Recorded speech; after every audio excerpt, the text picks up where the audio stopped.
Hey everyone, welcome.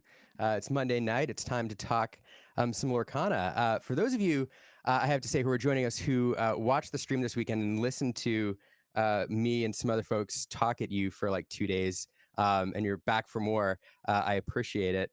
I have to say, doing a 2-hour show after this weekend might be a terrible idea, but we're going to do it anyway.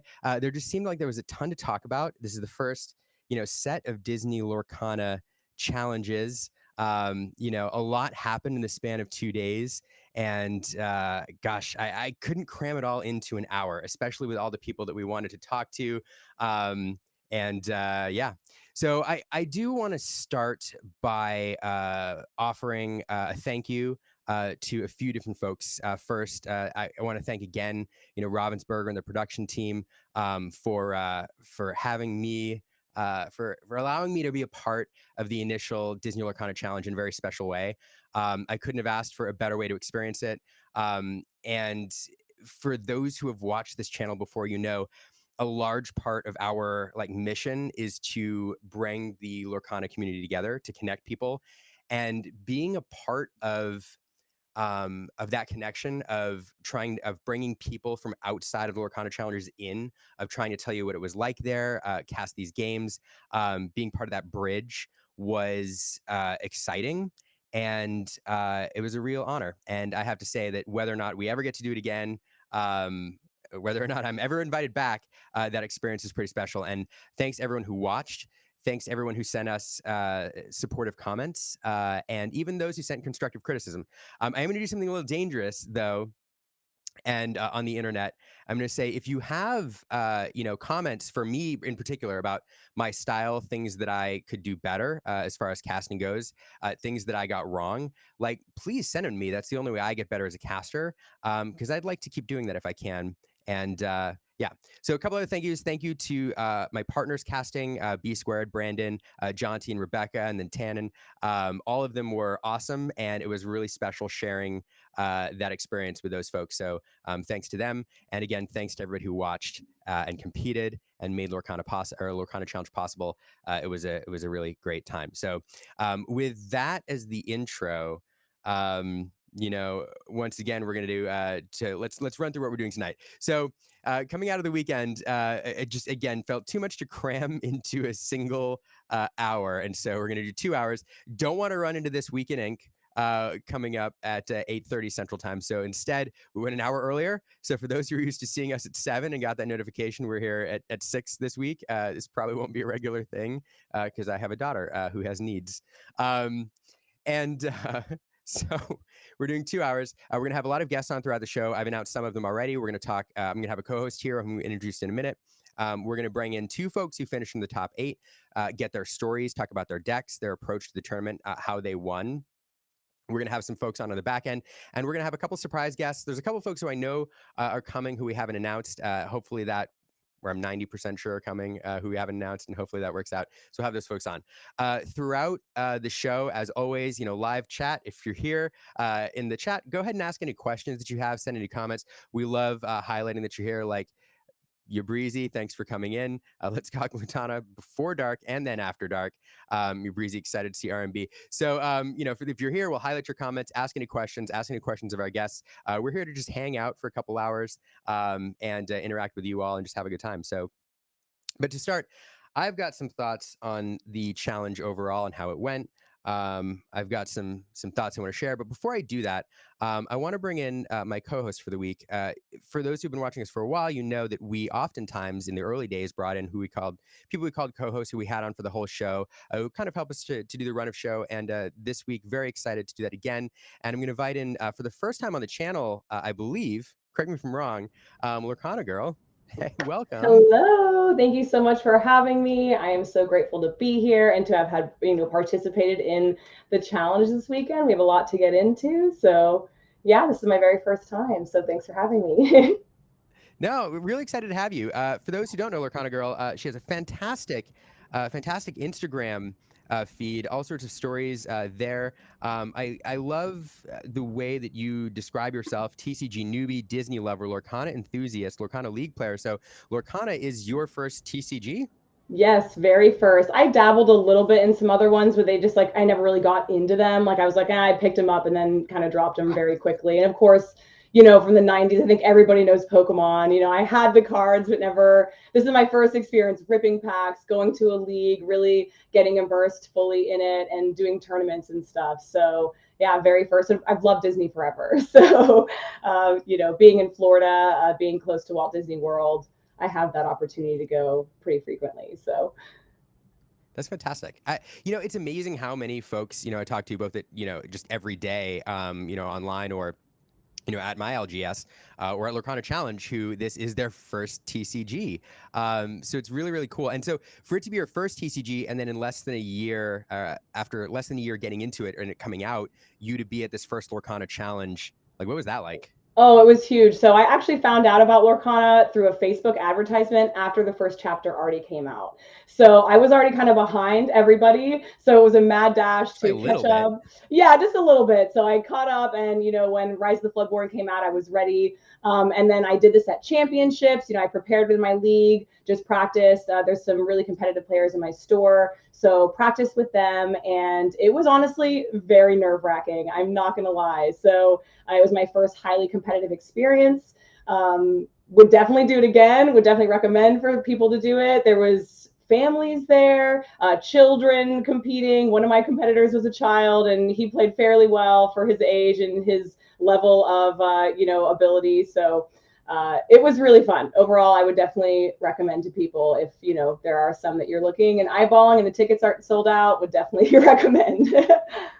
That's awesome. Yeah, well, that's fantastic. Yeah, I got very Yeah, excited. Me and another couple folks were at. I'm going to segue this into something I want to talk about of course. as well. But it was fun because I was standing at the edge of the area right before round one, where all the competitors were after the craziness of everybody finding their first table. Oh Standing in yeah. there with some other content creators, because so for those who were watching the stream, that we were delayed by a couple hours at first. And so when the competition was going on, Brandon and I and the other people involved in the production were trying to just kind of take in the atmosphere before we had to get behind the camera. And but we also wanted to avoid the top table area because we didn't want to know how those matches turned out, so that when we commentated on them, we were seeing it for the first time and we had Yeah, no idea who fresh. was going to win. So Hmm. so anyway, so there I am, trying to avoid the top table, standing outside the area, and like I'm scanning the crowd, and I think it was Brandon next to me who was like, "Hey, Lorcana girl, right over there." And it was my first time, seeing you in real life outside of Instagram, and it was very exciting. Yes. Which, I honestly had the same feeling when I saw you for the first time too. I appreciate that. I and then so that it was so cool. Like, and I think that was happening a lot this weekend. And it wasn't only like content creators and folks who are doing whose faces are online, but I know a lot of people who connected through Facebook groups who are just Lorcana players who ran into folks for the first time there. So it just felt like this whole weekend was a lot of people, a lot of not strangers, but like acquaintances Yes. meeting each other and becoming friends. Or like that, like kind of like bridging the gap between online friendship and like you're a real person in life, and you're you, and meeting people and seeing they are really them, and there is no, oh, everybody was real. I mean, it really was them, and it was so cool that there is no smoke and mirrors. Like everybody that I met was very authentically them. No negative comments about any of the people I met, and it felt like a family reunion almost, oddly enough to Yep. say. Vito Lana saying high school I reunion. was just That's gonna say I saw that kind of comment. That was literally how it felt. So also Lauren Kana. We want to meet you too. It will happen eventually. I'm sure we'll have a challenge near you, and we'll all get to meet. So I did ask you to send. Initially, I was like, "Hey, let's talk about your experience. Why don't you send me a couple pictures?" And so these are the photos you chose to send. I didn't ask for this to be in the first one, but why don't you tell what's going on here? Why'd you send me these? So, of course, me and Lorcana curator Cameron here on the right, I've been talking to him. He was one of the first creators I found, along with Rebecca, and just super warm and inviting. And I knew I wanted to meet up with him. And this was the first day when I met both you guys at the same time. That was really cool. I believe this was when it was shortly after we had all seen Ryan, or right before Ryan Miller came out. So it was like the first, everybody was there. The energy was so high. I was looking for people. So that was a really great moment. And I'll never forget, you gave me a sticker and I still have it. I'm like debating on where to put it. I'm like one of those sticker people who doesn't really put stickers on stuff. So I got to decide. And then on the left, that was meeting B squared. The second day, Bucket I hat tried to brigade. find him. Yeah, I tried to find him the first day and I couldn't. It was, as a competitor, it was going with the melee crashing. And like we were all just kind of like very stressed. So finding people the first day was hard, but he actually found me the second day, and that just was super awesome. I was also wearing my bucket hat, so Had super to. awesome moment. Yeah, Had to had say to. hello. All right. Absolutely. You sent me some more pictures. We're going to get to them in a little bit. Yeah. I see Jacoby in the chat. It was great meeting you there. And I see some of your questions. I see somebody asking a question about 2-game format. We'll get to some of those, I think, later. But before we go back to Atlanta, I want to talk about a different Lorcana challenge because we're all, all of us here in North America, we were who were going to Atlanta anyway. We're super excited to go to Atlanta. We're kind of focused on what's going on in Georgia, but across the pond, over in Europe, there was another Lorcana challenge going on at the same time. And in fact, because this Lorcana challenge was going on all weekend long, Brandon and I had to say that welcome to the first North American Lorcana challenge because Lille beat us by a few hours. So, Mhm. but we weren't in Lille. So we had to go out and find somebody who was there to talk to us about that, what that challenge was like. So I'm excited to welcome another commentator extraordinaire, Baker, Lorcana villain. Thanks for joining us again. It is a pleasure. Thank you very much for having me on. Hello, I'm so excited. hello. I have to say this every time you go on. It's so late there. It blows my mind that you're willing to do this every time. So thanks again, especially Oh, of course. Anytime I get an opportunity to come and have a chat with yourself and your guests, hello, Lorcana girl. Hello, Lovely to nice to see meet you. you. Nice to meet you too. It's of course an honor and a pleasure, and I will always endeavor to try and do so. The pleasure's all mine. I can't believe I'm in the same space with you guys right now. I'm like fangirling out. So I fanboy. I've been watching since the beginning. I always fanboy when I watch other content creators. So no, it's a pleasure to be here. And again, it is late. I've had a long weekend, but at the same time, I'm still so pumped up from the weekend. And obviously, the iron's so hot on throughout the community for the DLCs, which everyone was so excited about. So I'm not going to be doing a video myself until tomorrow, but I still thought it would be really nice to come and interact with the community a little bit and sort of say hi and hear a little bit about everything that went on in Atlanta. I've heard nothing but good things, and obviously it's been amazing to look through Twitter and see various posts. I haven't got, full disclaimer, I haven't got round to watching any of the matches yet. It's on my to-do list. I'll be doing that tomorrow, but all the pictures I've seen have been great. The vibes have been immaculate online. So yeah, great to be here. Yeah, I mean, full disclosure, I watched a little bit of yours because like midway through the day, everybody was talking about how amazing you all were over there. And I was like, well, I got to see what they're doing. And so I watched a little bit, but I haven't got to watch yours either. But, I think most of the people in the chat here were in Atlanta, and it was a ton of fun. What was Lille like? Like, you all were the first Lorcana challenge, so you didn't know what to expect. How did it go just overall? Oh, it was one of the greatest experiences of my 33 years of life so far, without a shadow of a doubt. It was emotional. All sorts of emotions, all sorts of feelings. It all came together pretty last minute. So it was a lot of information to take in at once, and obviously, Lille isn't too far. It's about 3 hours door to door from me. I'm just about an hour outside of London, and then the Eurostar is about an hour and 20, hour and a half. So if you had waiting time, it's just over 3 hours. So it's not too bad, but still, it's been a long time since I've been to France. But yeah, it was amazing. And just walking into that hall for the first time, because we got there on the myself and Spessy. Shout out to my co-commentator, who I believe is sleeping because he did get his video out today.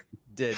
So well done to him. But yeah, when we got there on the Friday, we travelled up together, and didn't even go straight to check-in. We got there about 2:00, went straight to the venue, and got shown into the hall. We actually got to obviously the players were doing their pre-registration.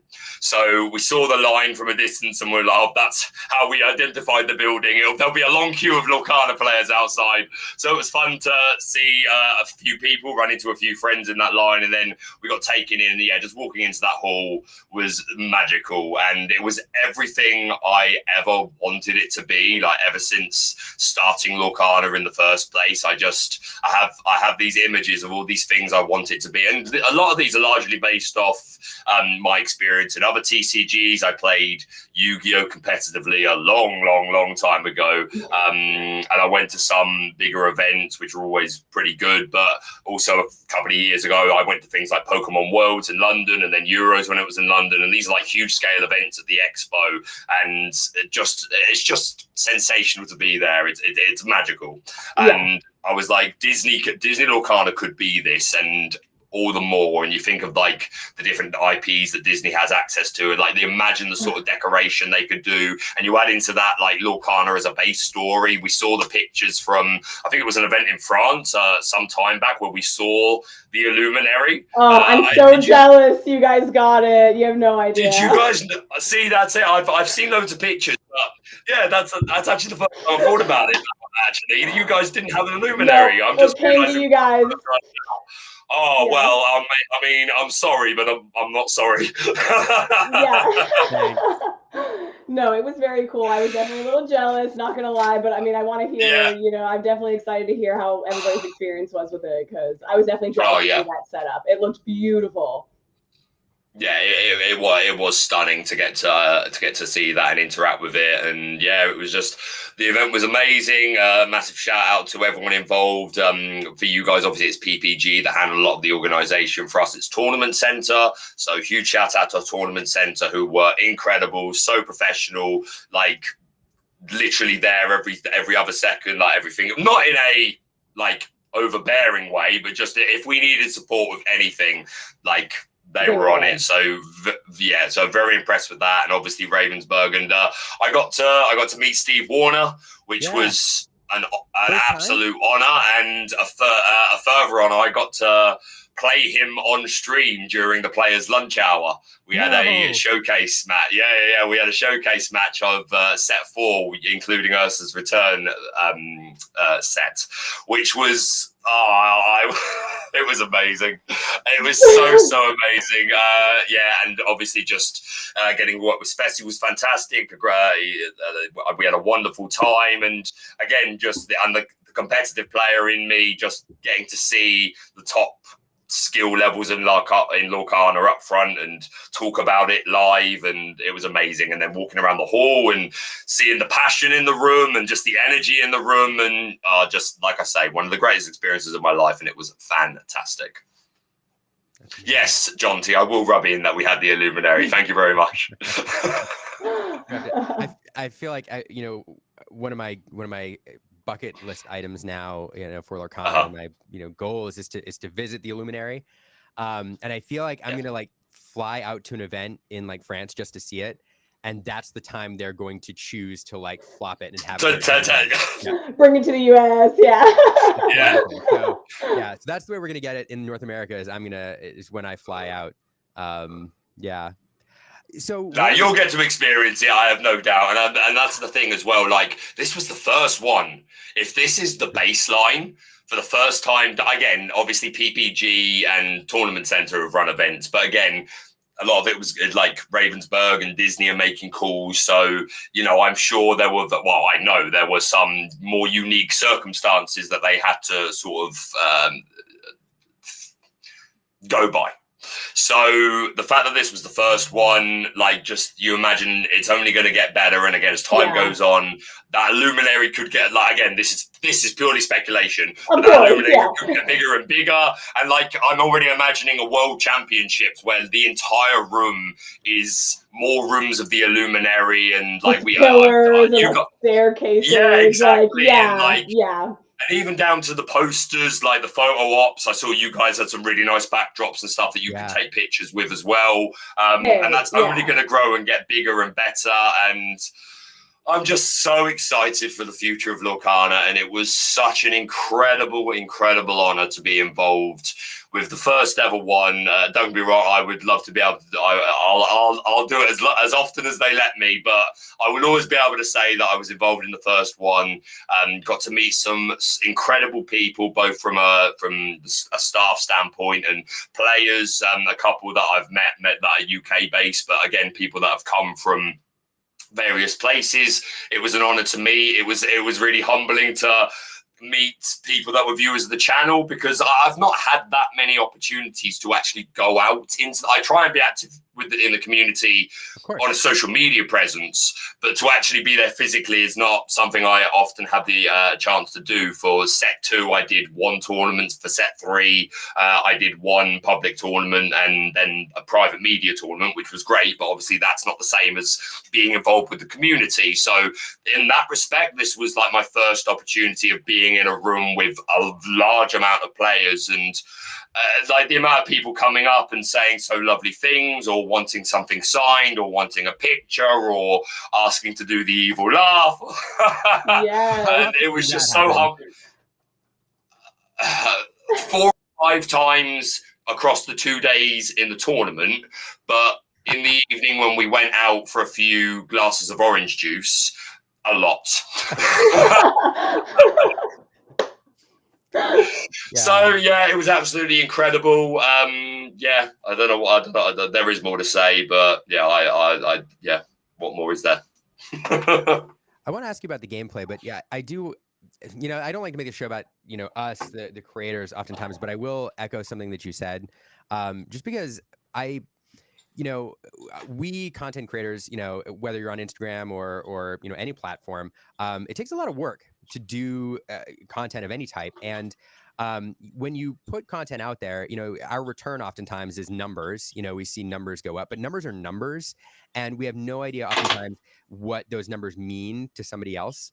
And when anyone comes up to me, and as you're describing it, Baker, same for you, and I'm sure Lorcana Girl the same. When anybody comes up to you and says, not even like that they like what you do, but even that they've seen something that you've done, it's incredibly validating, and it never gets old. And each moment is amazing. So that's just, I just want to say thank you to anybody who is in Atlanta, or anybody who is in Lille, who went up to a content creator and said, you know, I've seen what you've done, because it means a lot to us. So 100%, absolutely. And like, there's also I also want to make a point of saying there's times where I was moving. Again, most of the time I was backstage casting, but like any opportunity I did have to go out into the hall, I was taking, because I wanted to soak it up and see it.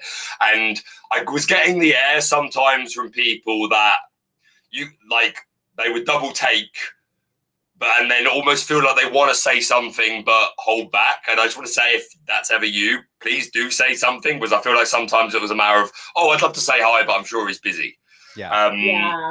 And again, if I am busy, I will absolutely say, I'm so sorry, I need to go over there, but I will absolutely come and have a conversation with you in at X time, because it's always a pleasure to speak to people. And yeah, as you say, just knowing that people have seen your content. I mean, that was... Okay, Johnson's going to get mad at me for rubbing it in. But I also met Nick. I forget the surname, but Nick is on Steve's personal team, like a lot to do with a lot of the big decisions. And it was my first time meeting him. You met him on Lawcast, right?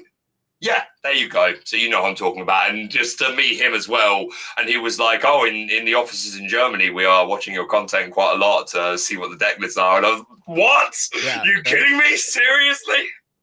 Like, you got a Ravensburg office and you just got some Lorcana villain on in the background. What is life? I want to give a shout out to, there's a lot of people in chat that I could give a shout out to, because there's some fantastic people watching. So love to you all. I want to give a shout out to R&B, who made top 8 at your event, on a fantastic qualifying for Nats. That's fantastic. So big up to one of the best players in the game. Yeah. He's I'm excited to have him on here shortly. Yeah, and he was very excited to see you come on too. So mutual fandom here. Exciting. Speaking of gameplay, you know, I think so. First, I will say I think the big story for me about Lorcana challenges, and I know some people are more concerned about the competitive play. I think it's a huge piece of it, but the community aspect is more important to me.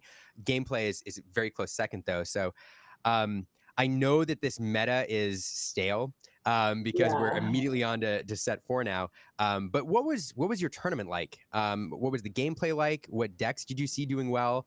Yeah. So we obviously our tournament was won by a player who was actually unknown to me before the tournament, Frank, whose surname escapes me, but someone who I've very quickly learned a lot about, and apparently is was a very big in the Magic the Gathering community. Yes. And Still is. watching him play Yeah. was like, yeah, watching him play was like a work of art. Who was obviously playing Steel Song, and then he beat Ruby Amethyst in the final, and there was another Ruby Amethyst, Carsten. Thank you, Lorcana Bell. Obviously, beating Ruby Amethyst in the final. There was another Ruby Amethyst in the top 4, and the other top 4 deck was it's been a long, long day, but there was 2 Ruby Amethyst lists in top 4. Ruby Amethyst was very prominent, kind of as I predicted. That a lot of people would just go back to it as a lot of people have a lot of miles with Ruby Amethyst because in set 2 it was kind of the only viable option. So I think a lot of people sort of like go back to that as a pet, as their pet deck. Not to mention, just it's nice to know that you don't have any auto losses. I mean, it has no auto wins either, but I think a lot of players that are confident enough in their skill set feel like it's a good bet for them. So that was very prominent. What I was wrong about was Ruby Sapphire, which I thought was really well positioned going into DLC, because it just has such strong matchups into Sapphire Steel and Steel Song, which are both really good. And it has a pretty 50-50 Ruby Amethyst. And if you could just hope to dodge those more aggro decks, then I feel like you can do well with it. But not a lot of people seem to be echoing those sentiments, and it didn't do as well. And I think or maybe it was just underpiloted. And I think as a result of that, there was a lot of Steel Song in our top 64 for day 2. An awful lot of Steel Song. There was maybe 4 Sapphire Steel decks that made 64, which I think is about right to what I was expecting. I wasn't expecting a great ton of them to break through. I feel like all the red-blue decks got paired into the Sapphire Steel decks, but the Steel Song players either avoided them or their pilots were good enough to beat that matchup.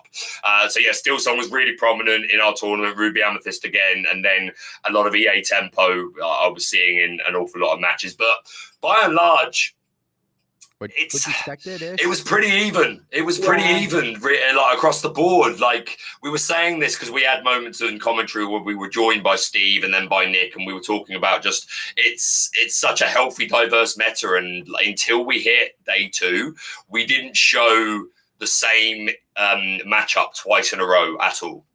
So there was always a lot of good stuff to pick from. So yeah, really varied and just the healthiest meta we've had. This meta will be looked back on really fondly, in my opinion. Will Ursa's Return meta be as healthy? Who knows? We'll see. But yeah, I think it's been really strong. And yeah, I think a lot of people have really enjoyed it. I completely agree. It's interesting. What you said mirrors a little bit what we saw in Atlanta. We did see a lot of Ruby Amethyst, a lot of Steel Song. And I agree, like Ruby, we did see a decent number of Ruby Sapphire, but it didn't make it as far. We didn't have much Sapphire Steel. Sapphire Steel, there was, I think it was 2. Yeah, 2 decks made it to top 64. Yeah, and our RMB's in the green room right now. He piloted, I think, the Sapphire Steel the furthest in the tournament. So excited to talk to him later. But yeah, that was really underrepresented. And but we did have an insurgent deck, as it were, an off meta deck come in and win the whole thing, which is wild.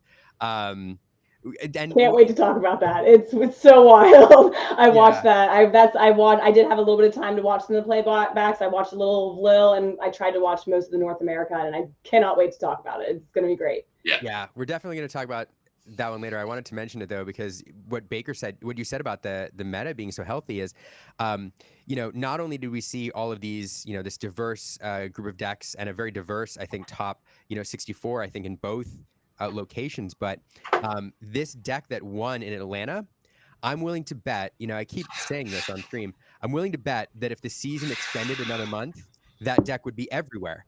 And it's and so it just goes to show that even now after 3 months, I don't think the meta was, quote unquote solved. And there were other decks out there that could have waiting competed to really be well. found and piloted, like at the challenge, like what we saw, and clenching first. Absolutely. Yeah, I won't lie. It was a surprise when I was told. Have you heard what won Atlanta? What? Yeah, I need to see this list. Please show me this list. I love it. I absolutely loved it. Like, obviously, partly from a content creator perspective, because when I do my coverage video tomorrow, boy, will that be an interesting deck to talk about. And what a flex! What an absolute flex! Like the whole community, like, yeah, meta's pretty much solved. We know what's what. Like, nah, purple fuss on me. Comes in, just flashes it. Bruv. Yeah, no one was expecting the fairy godmothers. I think that was really the fairy godmother as well. Yeah, it was such a surprise. I mean, I won't lie, it wasn't on my radar. Don't get me wrong. Since the legendary fairy godmother came out, I was like, I really like this card, but I just didn't believe in it. But it's like not with the shift target we have at the moment and with the way the meta game is. I was like, this is cool. I hope in the future this could be viable. And apparently the future was closer than we thought. But yeah, I think that's fantastic. Yeah, again, from a content creator's perspective, it's going to be great to talk about it and a more unique deck, because when you've been talking about basically the same 60 cards for 3 or 4 videos or over a course of weeks, it obviously becomes less interesting. But yeah, that's great. But no, again, amazing to see that this deep into the meta, that we can still be finding new tricks and ways to adapt to it. And yeah, I absolutely agree. If the meta was to continue, because that's the thing, if this purple faster deck is good enough, okay, other things adapt. So, okay, the meta changes and then everything changes a little, and you never know what random tech cards suddenly become useful. So, yeah, the deck building aspect in Lorcana is so deep, and it's one of the best parts of the game. So, yeah. I think we're set for we're going to see a lot of new stuff become viable. Like we got a lot of broom synergy now.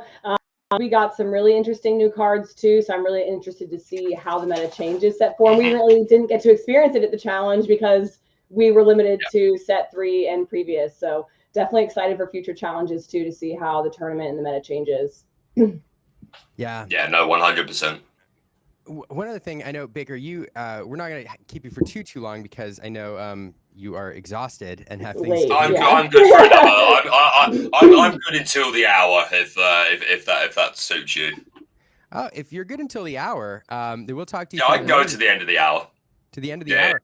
Well, in that case, what we'll do, we'll talk to you for another minute or two, and then maybe you want to join us talking to our next guest about his. Of course, experience. I'd love to. It'd be an honor. Awesome. Yeah. Well, great. Well, the last thing I want to ask then before we bring our guest in is one thing that we saw here in Atlanta, I think, is that we did have a lot of very competitive players, a lot of names that you would expect competing, and I think even in the top 64, there weren't a lot of there were several names that weren't surprises, but we had a lot of folks participating in their very first Lorcana tournament.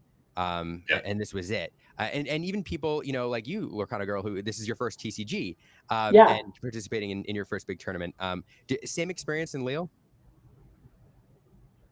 Yeah, I was meeting a lot of people. There were some there with families, and they'd come along just to play the side of it. To be honest, I think, obviously, day one is very sweaty, shall we say. They're like, people are... More of the room is in serious mode. Don't get me wrong, day 2, 64 of them are still in that mode. But that means by day 2, some people that didn't make it, the tensions lower a little bit. And it's like, all right, I'm going to have fun with some side events. And the fact that there was a variation of things like booster battles and starter deck tournaments and all that stuff. And it was a pretty impressive prize wall. There were some issues with side events that I've heard about, which I'll talk more about that myself in my video that I do myself. But overall, people seem to have a good time.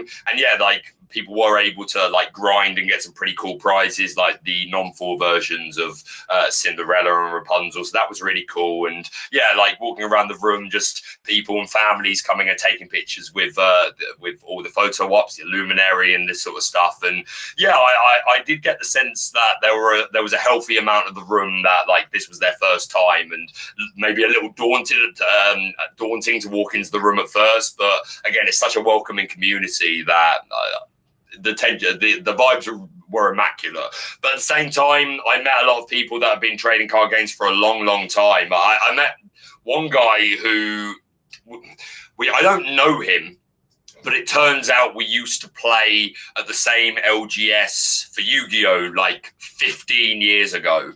Like we'd never interacted in that time, but we got to talking, and we started talking about our background, and then Yu-Gi-Oh! And it was like, oh, did you play at so-and-so? Like, yeah, all right, that's what a small world. And again, this is someone else that was out of card games for a long time and is now getting back into it, which is the same with me. Again, like I've done this sort of scene before, but I'm rusty. So again, it's like enjoying one of your favorite films that you haven't seen in 10 years, and like it all comes flooding back of just the enjoyment and why it's the TCG communities generally, or definitely Lorcana, are great to be a part of. That's awesome. That's awesome. A couple people in the chat asking about booster battles. We'll talk about those later.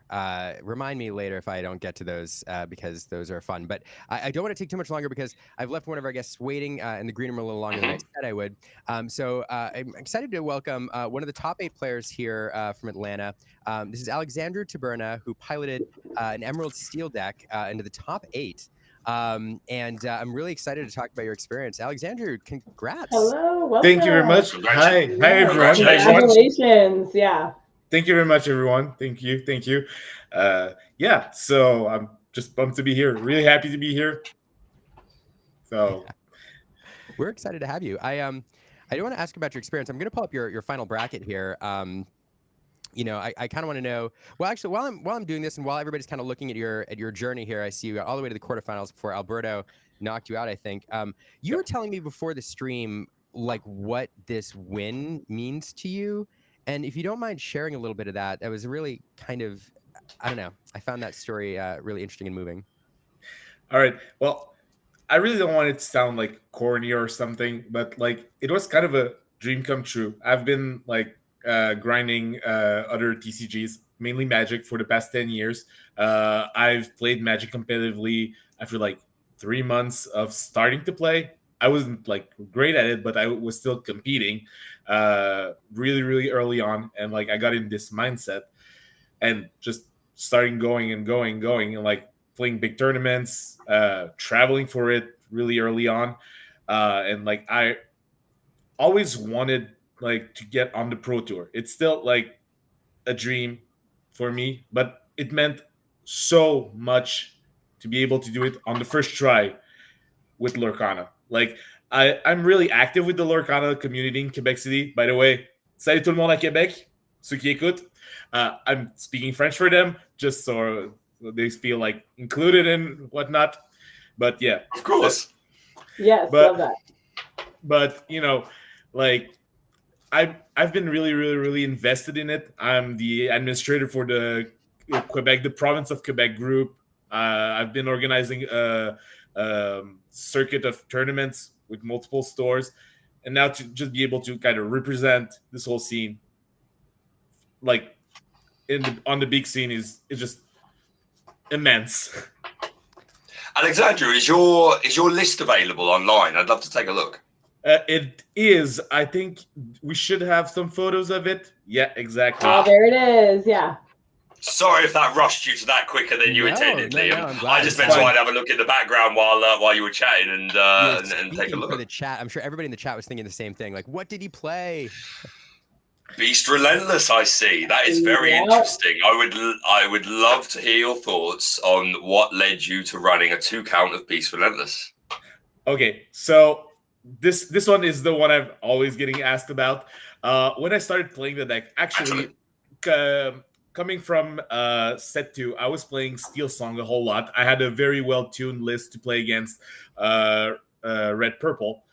Ruby Amethyst, and like I played it in an SCG con in Hartford, and I top 16 with it. I like never dropped the game to Ruby Amethyst, and I was like, oh, I could keep on going on Steel Song for set 3.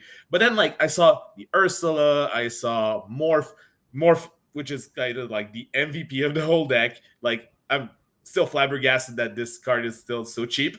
Didn't you play with an enchanted of him? Did I see you pull out an enchanted morph during one of your matches? Bring back the enchanteds for later, because like I don't want to lose my idea, but Of like, course, no, go on. I'm gonna tell you about it. So I was talking about the circuit of tournaments I organized, and I also play in. Like I organize them with multiple stores, the stores I work for, and multiple others from Quebec.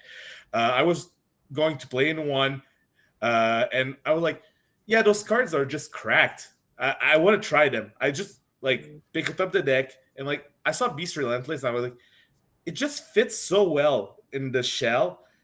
It looks amazing, and it actually won me that tournament. It like it with the Ursula, with all the damage spells, just with challenging, with all the combat mechanics of the game.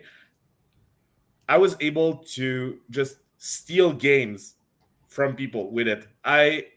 That's my record. The Beast Relentless quested for 12 once in one game. Yeah. It doesn't surprise me. Yeah, it just goes forever. Fascinating. That's amazing. It doesn't surprise me to see Bucky do very well. We had some Bucky perform quite well. A few went into top 64 for Lil.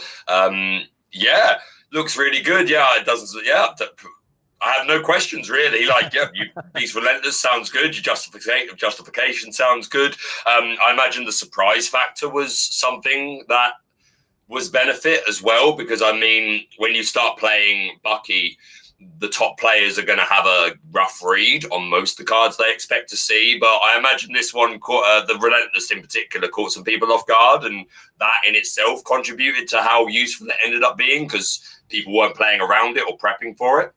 Exactly. Like it's a big surprise for like the blue decks, for Ruby Amethyst. Like they just don't see it coming. It just, you drop it, they don't have the answer for it, because like it doesn't get hit by Madame Medusa, and you just start questing for it for days, and you eventually just win off of it.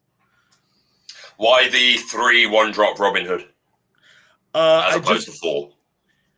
I was just pressed for space. In Lorcana, I like playing the 61 card special or the 62 card special, but this time I felt that the deck needed to be compact, needed to be 60 cards. So I just put 3 of them. I saw a lot of lists of other people going for with only 3 morphs, which I thought was horrendous. Morph is one of the best cards of the deck. I'm gonna keep on saying it.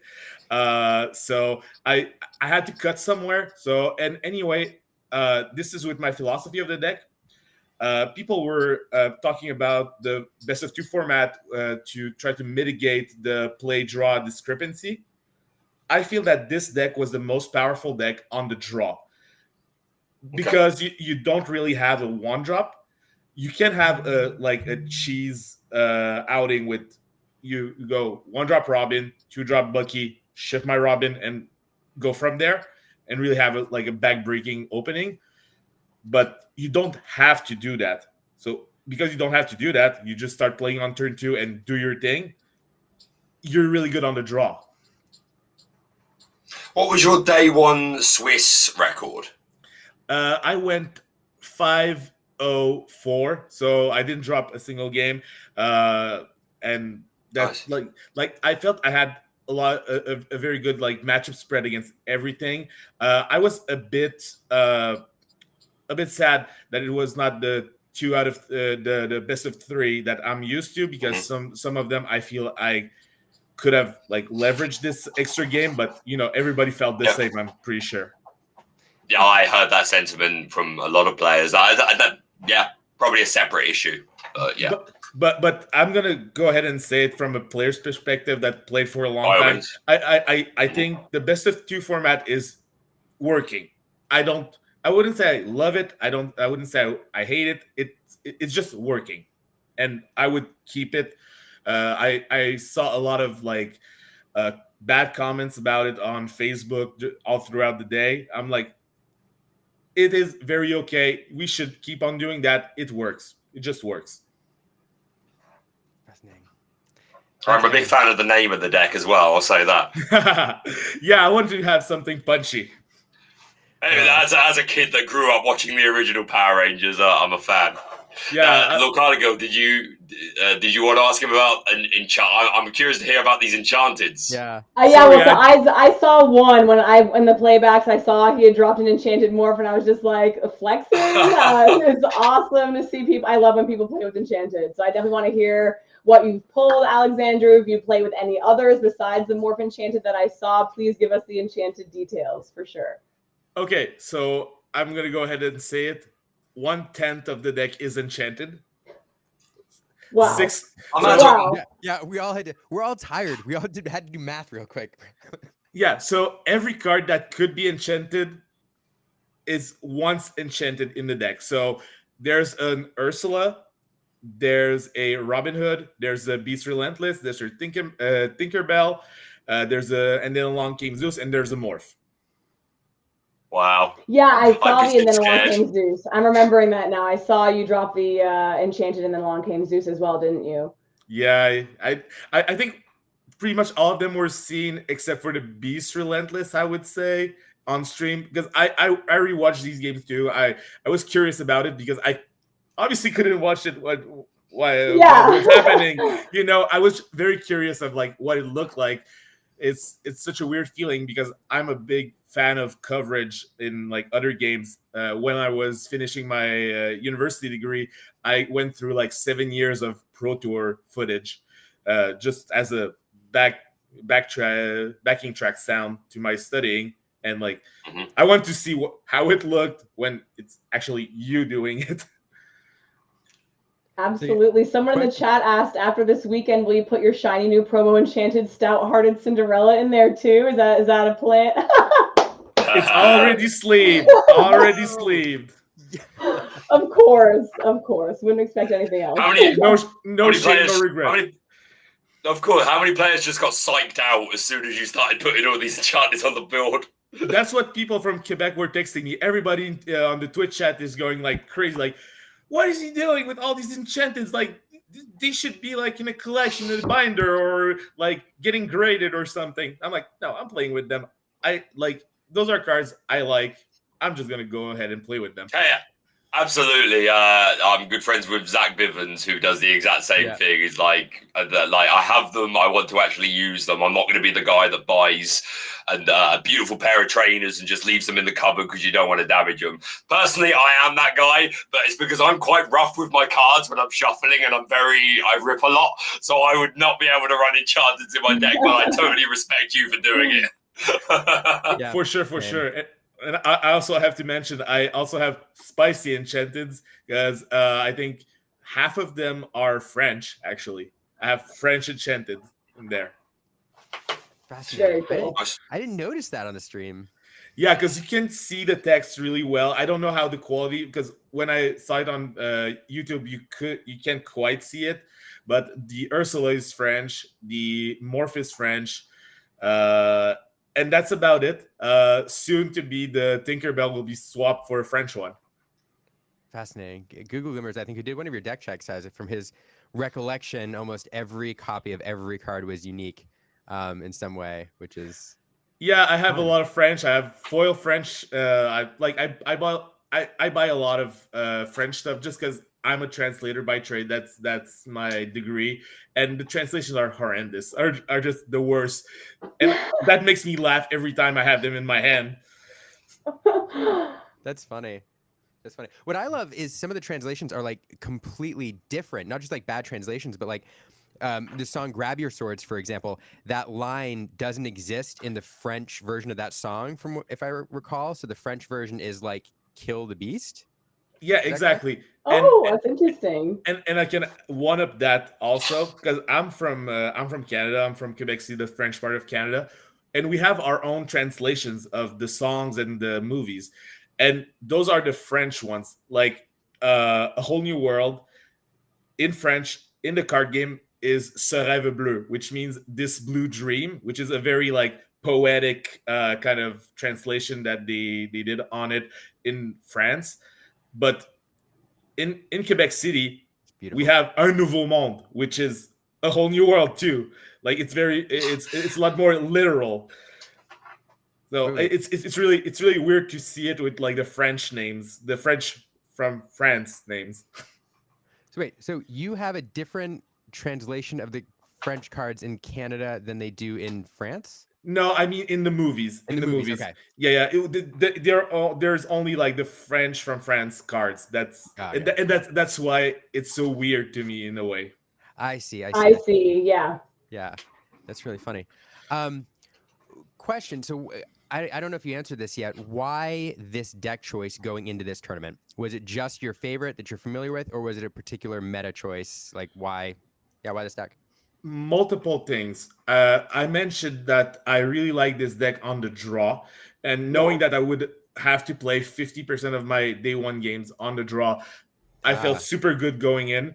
I felt that the decks that were good against it were not good in the best of two format.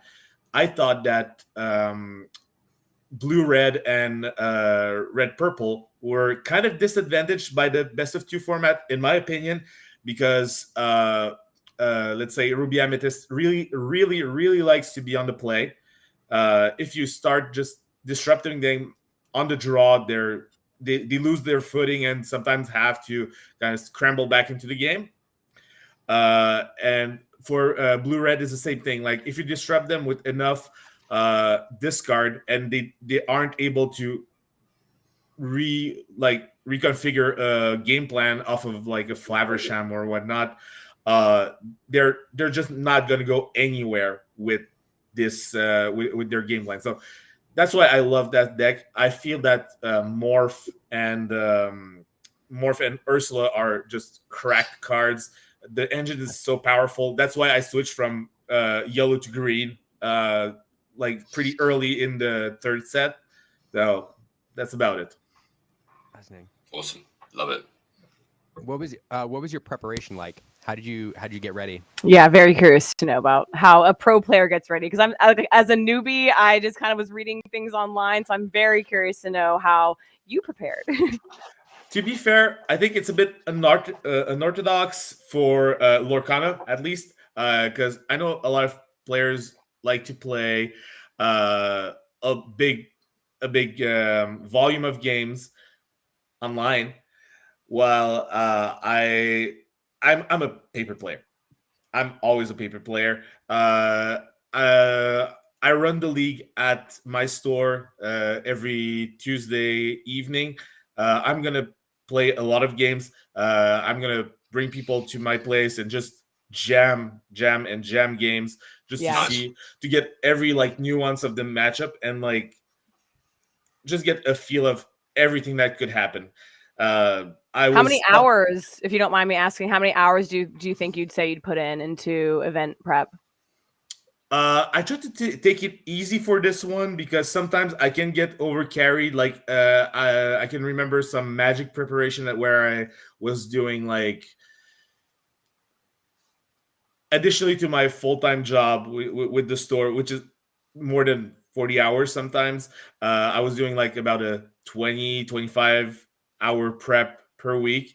This time I went a bit smoother with like probably a maximum of 10 hours when I was really pumped about it. But like this last week, I just like played my league, tuned my deck, watched a bit of content just to know what to expect. And that's about it. Good to know.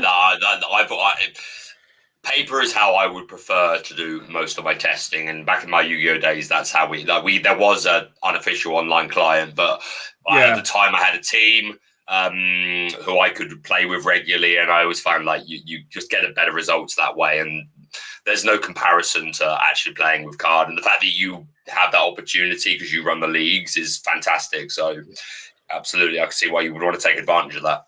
And there's also like there's a thing that people almost never speak about any pro would not tell you about it, but there's a factor about the body language and everything. I really dig Yeah. psychology, and I like seeing like little twitches that people get when they get a good card or when their plan doesn't like go their way.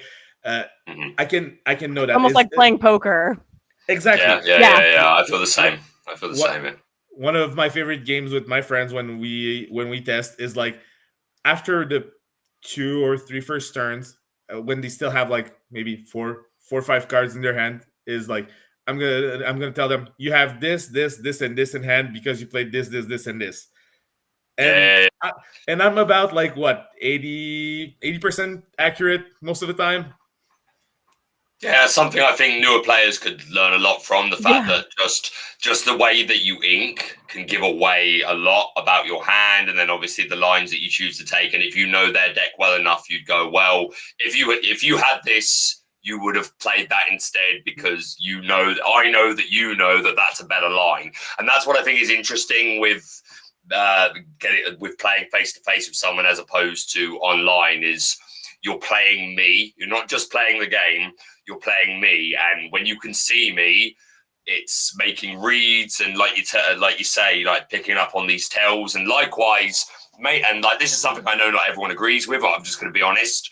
I kind of try and use that to my advantage to a degree. Like I will give fake tells and things like that, and maybe not in Lorcana, but in my Yu-Gi-Oh days, it would pay off a lot, and it became a part of the skill, and bluffing is a skill as far as I'm concerned. Bluffing is a skill. Pretend you just top deck the card you needed, or tease something else like a small shift out that you don't actually have. Yeah, I learned that this weekend. There was a few times where a small target of mine got popped before I could shift, and I was like, I really should have teased it out with another smaller 1-drop, teased out that teeth inhibitions, and then dropped the 1-drop that I wanted to shift. So I definitely learned a lot this weekend. So it's good to know that you guys have been doing it for a while, and I can't wait to keep picking up those tips from you guys. yeah, and that's the thing. That's the thing. Like when you play a lot with people, with a group or whatnot, and with good players, like I've been testing Magic with people that I've been playing for 20 something years. Wow. And they still have their tells. Like when they like, let's say that they have their hand like this and they're leaning forward and really thinking about it. They don't like, they have it, but they make it seem like they don't have it. And then when they're like leaning back, right, like this, really looking smug and confident, but they have nothing. Like they have no answer, they have no interaction. Like that's but that's the thing. That I have a friend of mine that is exactly doing the things I just said, and everybody kind of knows about it now. So now he's trying to like reverse psychology. Cat's out of the bags. He's trying to do the opposite. Yeah. yeah. Like it's just super fun. Like when you're at a higher level to figure these things out and just like have fun with that. Yeah. Don't get me wrong. I feel like it's important to say there's a line where like there are certain things where if you are going when you physically cannot do anything, you're time wasting. There is absolutely that line that does not need to be crossed. But if it's something like me drawing a card and it's just a slight facial expression that I give, because I'm trying to make it seem like, oh yeah, I got it, or oh damn, I didn't get it, sucks, oh well, or blah, blah, do you know what I mean? Things like that are fine, but it's important to remember, like if you play aerial and you draw 4 cards and there's no song there, you shouldn't be spending very long deciding which order you want that. Don't get me wrong, that's still a decision that needs to be made. What order you want to put the cards at the bottom. Yeah, but don't drag it on. Like that's rude. If you draw 4 songs and it's like actually important, do I go grab swords or do I go whole new world or whatever? For sure, that happens. I play steel songs, so I'm constantly like when I play that aerial action, I'm always doing that. But I mean, again, I'm a new player, so before I even start, I'm like, hey, sometimes my turns take longer, but I promise I'm not dragging out the clock. I just am still deciding what I need to do. So just still getting into it as well. So like that's to be encouraged, and I think the pro players do need to have a degree of patience for that and understanding and support to the newer TCG, the next generation, essentially. So yeah, great. we appreciate everyone who I played who is like, someone who played, I played a guy who played Magic for 10 plus years prior to getting into Lorcana, and he was super awesome. And, we talked about it afterwards, and just everyone that I've met who was really experienced was really warm and welcoming. So I had a great time, and I can't wait. I'm very glad to hear that. Yeah. I'm always trying like to be as like pleasant to my opponents, like when they say like, oh, I've been playing, like this is my first TCG, or I'm still learning, I'm still figuring it out. I'm just gonna say, take your time, just breathe. If there's anything, I'm all like, even if it's the league, if it's one of the tournaments in the circuit I run home, I would have even done it at the challenge, but I feel most of my opponents were pretty well versed in what they were doing. Like take your time. If there's anything, I'm gonna tell you. We're gonna fix it. We're gonna call a judge, and don't worry about it.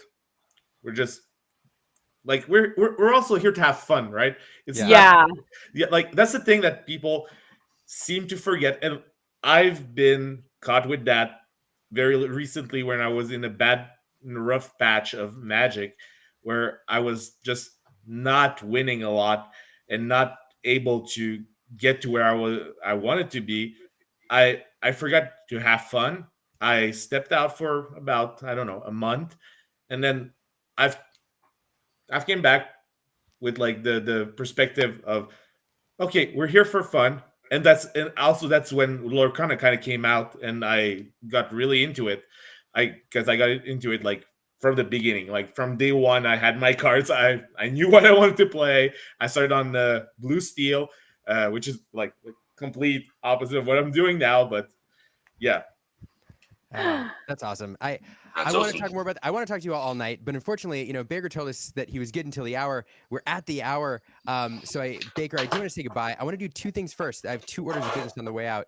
The first is, we were going to do all these guests sequentially, but I build this as a Lorcana party, and RMB, and RMB knows you, and you haven't met each other, so I'm going to bring in RMB real quick, so Yujiku can say hi. It'd be a pleasure. Or less. You guys can meet. It would be a pleasure. Electronically. Hello, RMB, welcome. Lorcana villain, brother. I absolutely love you to death, man. Your voice. So like something that I like always wanted to do my entire life was to be a voice actor. So like I can do like a ton of different voices, but brother, you have the villain voice to a T, and I'm just jealous. Like I love your stuff, man.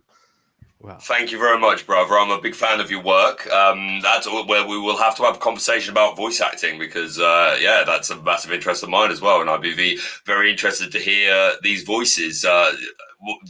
We'll save it for another time, but who's your best voice? What's your best voice, whether it's a character or an archetype, whatever it is? Well, my voice is pretty messed up from the weekend, but a lot of people like it. When everybody feels that. So when I do Kermit the Frog, there we go.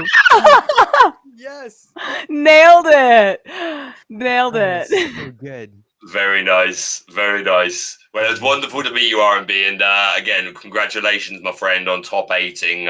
A remarkable achievement. I look forward to. I haven't had a proper look at deck lists yet. That'll be on the agenda tomorrow after I've slept from the weekend. But I'm going to be reviewing both, so I look forward to going through your list. If I've got any questions, I'll send you a DM, maybe get your perspective. But congratulations, being qualified for nationals is an incredible accomplishment, I'm sure, and I hope you are very proud of yourself, and walking away with one of the most unique prizes in Lorcana has got to feel pretty damn good, brother. It does. It's still surreal to me. Like I've played Magic for over 20 years, so like when I think back on like some of the first pro tours, and you think about some of the greats like Jensen, and like it really set in today Finkel. When I was just kind of sitting on the couch, and I'm like, man, in 10 years when they're talking about the first ever Disney Lorcana challenge and who top 8'd it, my name is going to be on that list. And I was like, that's when it set in. That's when it set in. And I was like, wow.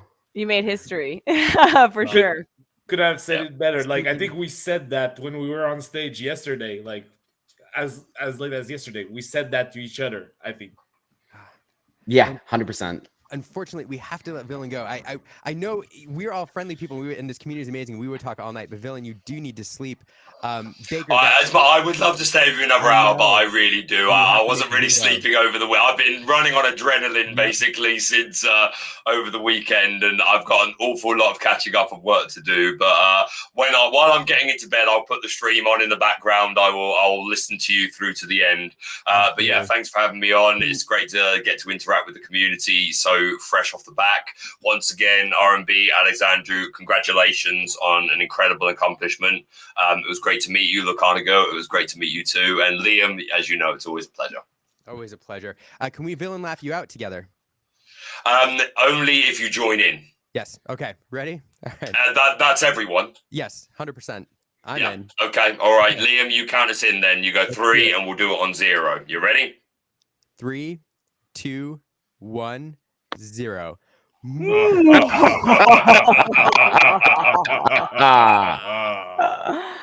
All right. That was a perfect sign off.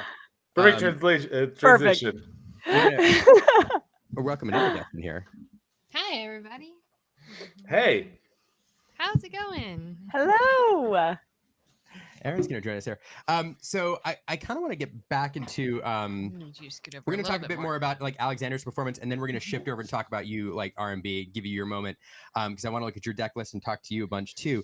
But I want to close out a couple things here with Alexander, and I did want to say something on the point you all were making about like tells and stuff. I think Villain is right. There's definitely, a line where it becomes like unsportsmanlike. But one of the ways I think about it is like we all have our tells, like whether or not we know we have them, and we're giving things away. And as anybody who's watched Rounders, will tell you that people can read you like a book if you're not careful. And so what I think you're actually doing when you're like thinking about not quite bluffing, but you're actually finding a way to mask those. And because if you're not consciously thinking about what you're doing and trying to avoid your unconscious tells, then you're doing your subconscious tells. And so I think about it less as trying to bluff and more about trying to mask our natural inclinations in order to make sure we're not giving our opponent an unfair advantage. But I could be wrong, but that's how I think about it. Well, if you've I've watched myself play on the stream. Like I want to see all the games that I didn't get to see from people. And like I was looking at myself that I'm trying to be as like neutral as possible. That's another tell. It's like I just put my hand down on the table and I'm like this. I'm just looking at what my opponent does. And when I do that, I know that I'm already thinking like 1 turn, 2 turns ahead. And so if I get carried away, that means that I think I've got it down. So when people see me doing that, that's my tell that I've got good stuff going and cooking. R&B, what's this with a head rub? Dude, I'm getting called. I feel attacked here. I'm getting called out in the chat. I definitely have tells. I know that I have tells, and when you figure them out, like it's so obvious. I feel like it might this... make you more aware of them, and so then it like makes it almost worse. Oh, it makes it so much worse because like I have this nervous tick where like I will rifle shuffle my hand like 3 or 4 times, then I'll adjust the board, then I'll adjust my deck, then I'll take a sip of water, then I'll rub my head. Like I can't help these it. things. TDD Collects giving away your secrets here. I mean, you've already made nationals, so you don't have to work with the other challengers, but you're gonna have to work on that. Alexander, the head down thing is funny. When I watched you play like the first time when I casted your match, and you did this head down thing, I thought you were like upset. Like I legitimately I'm like, he's done. He's got nothing. He's down in himself. Hanging his like, head like a sad horse. Yeah. And then I realized eventually, no, that's just that's your pose, Yeah, that's like how I get to focus up, think about it, and just figure out like sequences. Actually, it's more dangerous when I do it than when I don't do it. When I don't do it, if I stay completely still and just like, that's when I probably have to get something off the top to Yeah, on you're playing. hoping to top deck. Like that's like you're nervous. If you're just sitting there, that's not good. Exactly. That's funny. All right. What else do we need to talk about? What do we miss, Alexandra? Bring up your bracket again. The Cinderella bracket. I will offer before we go. I want to make sure I mention that a bunch of your matches are online. I think we have 2 of them. We have your mirror against Franklin, and then we have 3 of them. 3.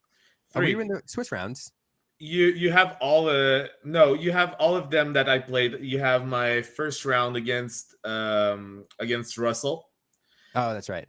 Yeah, like I played 2 mirrors on camera, and then my last round where I lost against Alberto, against Red Purple, where he did those massive good plays of like I had to overextend a bit to put pressure on him. He had to be prepared. He just slammed it down, and I wasn't able to recoup in that third last game. Like I remember it, and I was like, yeah, and also that's the other thing. Rewatching those with the board state, not even looking at my opponent's hand, because like I said earlier, these are the kind of things that I try to figure out really early on in the game.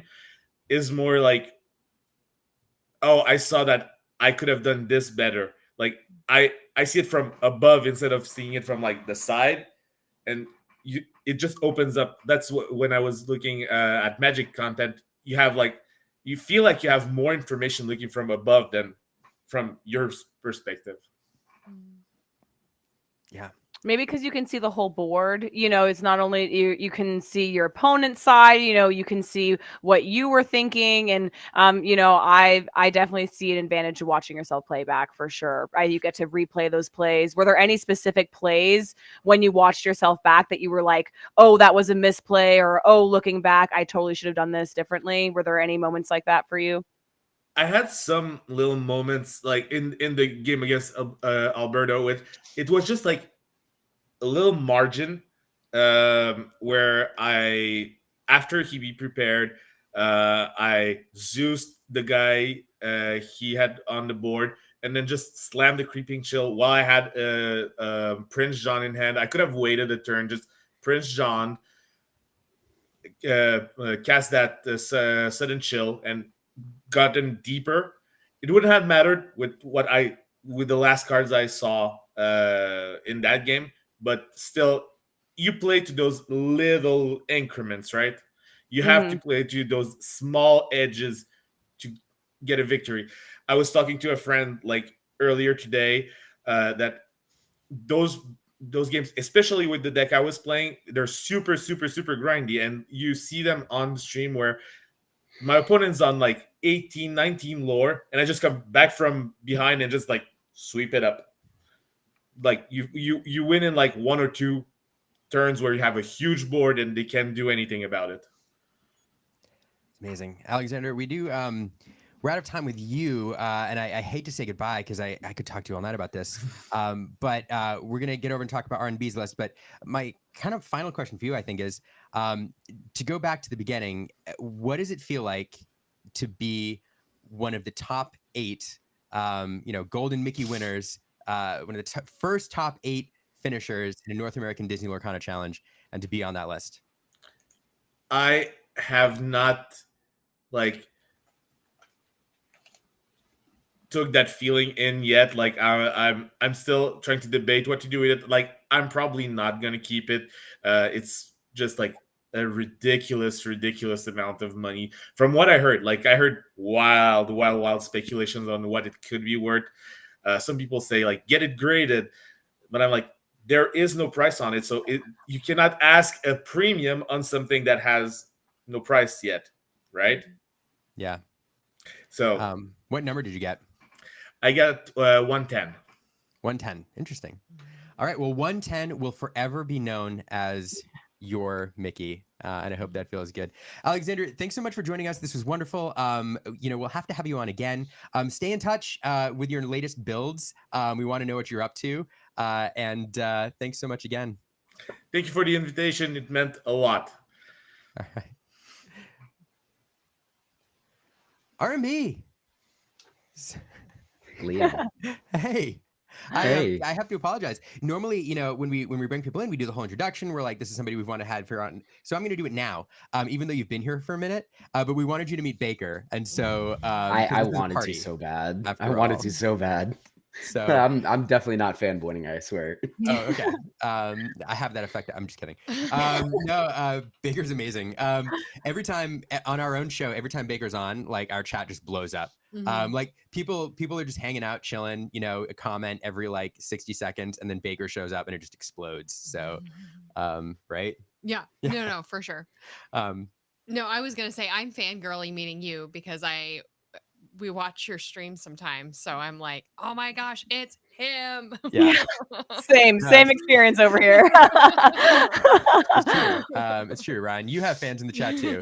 So and I know you've been interacting here quite a bit. So hey, so you are also one of the top 8 North American Lorcana Challenge winners. And I want to look at your list. I'm going to look at your bracket later. Let's just get right to your list because I'm super excited that you ran this. Me too. Change the view here to get it. My fiance runs this deck list, like very similar, and he's gonna be very excited to see this in a little bit when I show it to him. Well, I do feel like, I mean, correct me if I'm wrong, everyone, but I feel like Sapphire Steel was kind of underrepresented, particularly in the top cut. Yeah. So I'll be honest, I was hard off of this deck until Wednesday night, like going into Thursday morning at like 2 a.m. So the team and I did a lot of preparation leading up to the challenge, and I was actually waffling between Jafar Wheel, Purple Steel Jafar Wheel, and like your typical green steel discard aggro deck. Like those were the 2 decks that I was considering bringing. And I mean, we were just playing so many games, and I feel like the red blue decks figured out how to play against the green steel decks, and I didn't feel comfortable bringing it, knowing that red blue was probably going to be pretty popular into the weekend. And I was playing games against Wonder, and we were testing the amber steel green steel matchup, and I felt like I was just continuously getting crushed. And finally, like I was like, all right, just queue up again.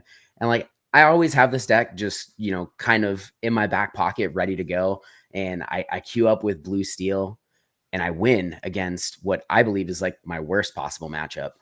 And then I win again, and then I win again, and then I win again. And I was like, wait a minute. Am I just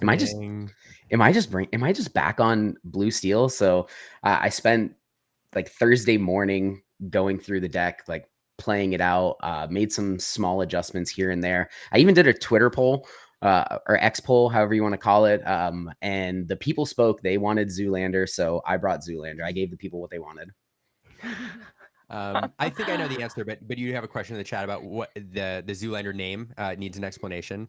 I have an answer, but I think you can probably do it better. So the reason the deck is called Zoolander is because Derek Zoolander does the blue seal face. It's his iconic modeling face. So I've been playing blue steel since the day the game came out. I come from Magic. I come from a long Magic background. I played Magic for over 20 years at every competitive level that you can play besides Worlds. I never made it to Worlds, unfortunately. I thought I was like pretty good, like when I went to my first pro tour, and then just got absolutely demolished. And I was like, oh, I'm not that good at this game. Like these guys are just a little bit better than I am. So I saw a whole new world. And for those that may not know, we call that style of effect a wheel, because a card in Magic. I learned that. I didn't know it. I literally had to Google it. I was like, like someone was playing, like, I was watching a matchup, and like, oh, he's gonna wheel. He's got the wheel in hand, and I was like, what is the wheel? So yeah, that's super cool that they've brought over terminology for Magic. Go ahead, sorry. Yeah, so wheel refers to a card in Magic called Wheel of Fortune, which is both players discard their hand, draw 7. The card was absurd. It was broken. It's been ridiculously banned in formats. Yeah, it got banned. It got banned in like every single format. So when this game first came out and I was reading through the first set, I was like, there's a wheel. They made and it's free. Like it costs nothing. You don't have to pay anything for this. So I was like, I 100% wanted to play that card. Beauty and the Beast is one of my favorite Disney movies of all time too. So like when I saw Belle, Strange but Special, I was like, okay, so like I like both of these cards a lot. Fishbone Quill, I think, was one of the biggest slept on cards throughout all of set 1 and even set 2 until Zoolander really became a little bit more mainstream. But like the whole concept at the inception of the deck was to basically convert your first hand into an ink advantage. Refill it. You're getting to use your cards faster than your opponent's getting to use theirs. So you're not really discarding anything. You're just drawing a bunch of cards while your opponent's discarding a bunch of cards. And the one benefit to getting an ink advantage, like Bell, is your payoff. You know, being able to quest for 5 on a 4-drop is just absolutely nutty. Yeah. You're getting a ton of comments here in the questions in the chat, and they're the same questions that I knew would pop up, and you're seeing them. Well, one we talked about before this, and I saw it in the chat, is like, talk about the Simba. Yeah, what's up with the Simba? Yeah. Oh explain the man. Simba. All You right. don't So see that very often, right? It's a card that's not in these decks very often. I'm going to tell you guys right now. Yep. Simba was the all-star this weekend. Absolute amazing. So it's here. Let me sell you on Simba. It is. Give us the pitch. Give us the pitch. All right. So like we're walking onto the lot. There's a Simba there off on the side. There's another Tamatoa. There's some other removal, and you need to convince us to buy the Simba over these other options. So like my first question is like, what's one of the best mid-game board removal character tools in the game? Mid-game board removal character tools? Yeah. Like, I mean, I would call Scar endgame mid-game character removal tools. Yeah, a character that is a removal tool for board control. control. You have Madame Medusa. You have Medusa, Tremaine. What am I? Think bigger picture. Think bigger picture. It's on the screen. Tink. okay. I mean, she just does one. Tinkerbell. No? Okay. Yeah, but Tinkerbell is a great board removal tool. What if you could just play 6 of them? That would be crazy. Be a lot of damage. That's Simba. I think I'm seeing where you're going, because 4 + 2 = 6. Exactly. So Simba's like a bigger version of Tinkerbell. So Simba hits a couple of crucial breakpoints for me. Number one, it's a great board removal tool option, as both the on play effect as well as when it banishes another character in a challenge, it deals 2 damage to an opposing character, which is phenomenal. Same type of banish ability that Tinkerbell has.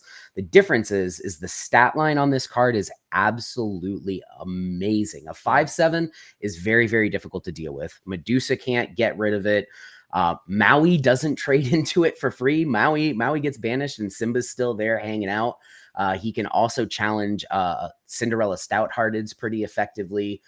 The card is so much better than I thought it was going to be. It's good into your aggressive strategies because it can, ETB, enter the battlefield and, deal with something on your opponent's board, as well as into the red decks, the more control decks, because Maui doesn't get rid of it. Medusa doesn't get rid of it.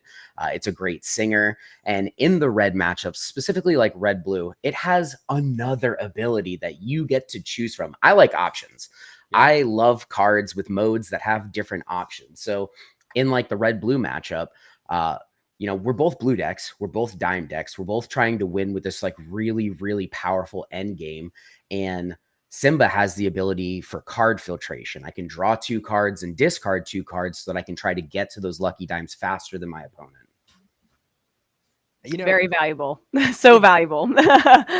It's one of those things, like now that I see it in the list and I read it and I look at it and I consider it in the context of this particular like ramp deck, I'm like, why did nobody do this before? And I'm sure people did, but like, why are we all shocked that it's in here? Like, it's so obvious.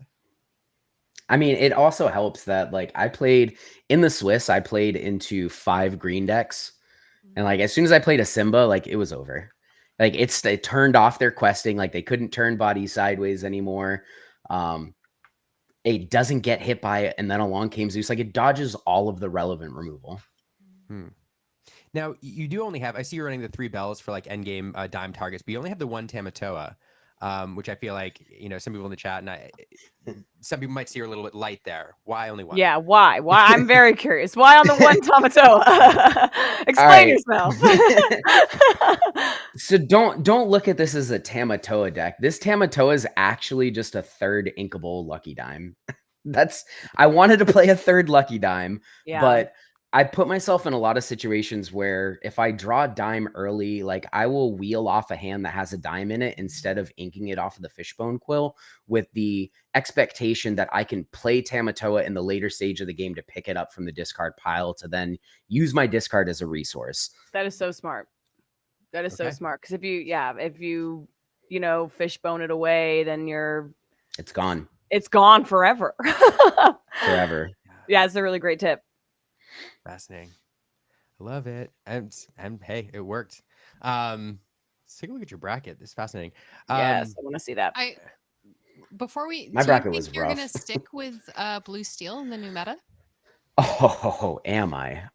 The deck gets so much better next set. I've already been like, I spent the majority of the time leading up to Atlanta prepping for Atlanta. It wasn't until this past like Monday, Tuesday that I really dived into set 4. I wanted to give myself, as much opportunity to prepare for Atlanta because it did mean a lot to me. And man, we don't need to play wheel anymore. We don't need to give our opponents free resources anymore. I've got a spicy blue steel list that runs the 8 popsicle engine.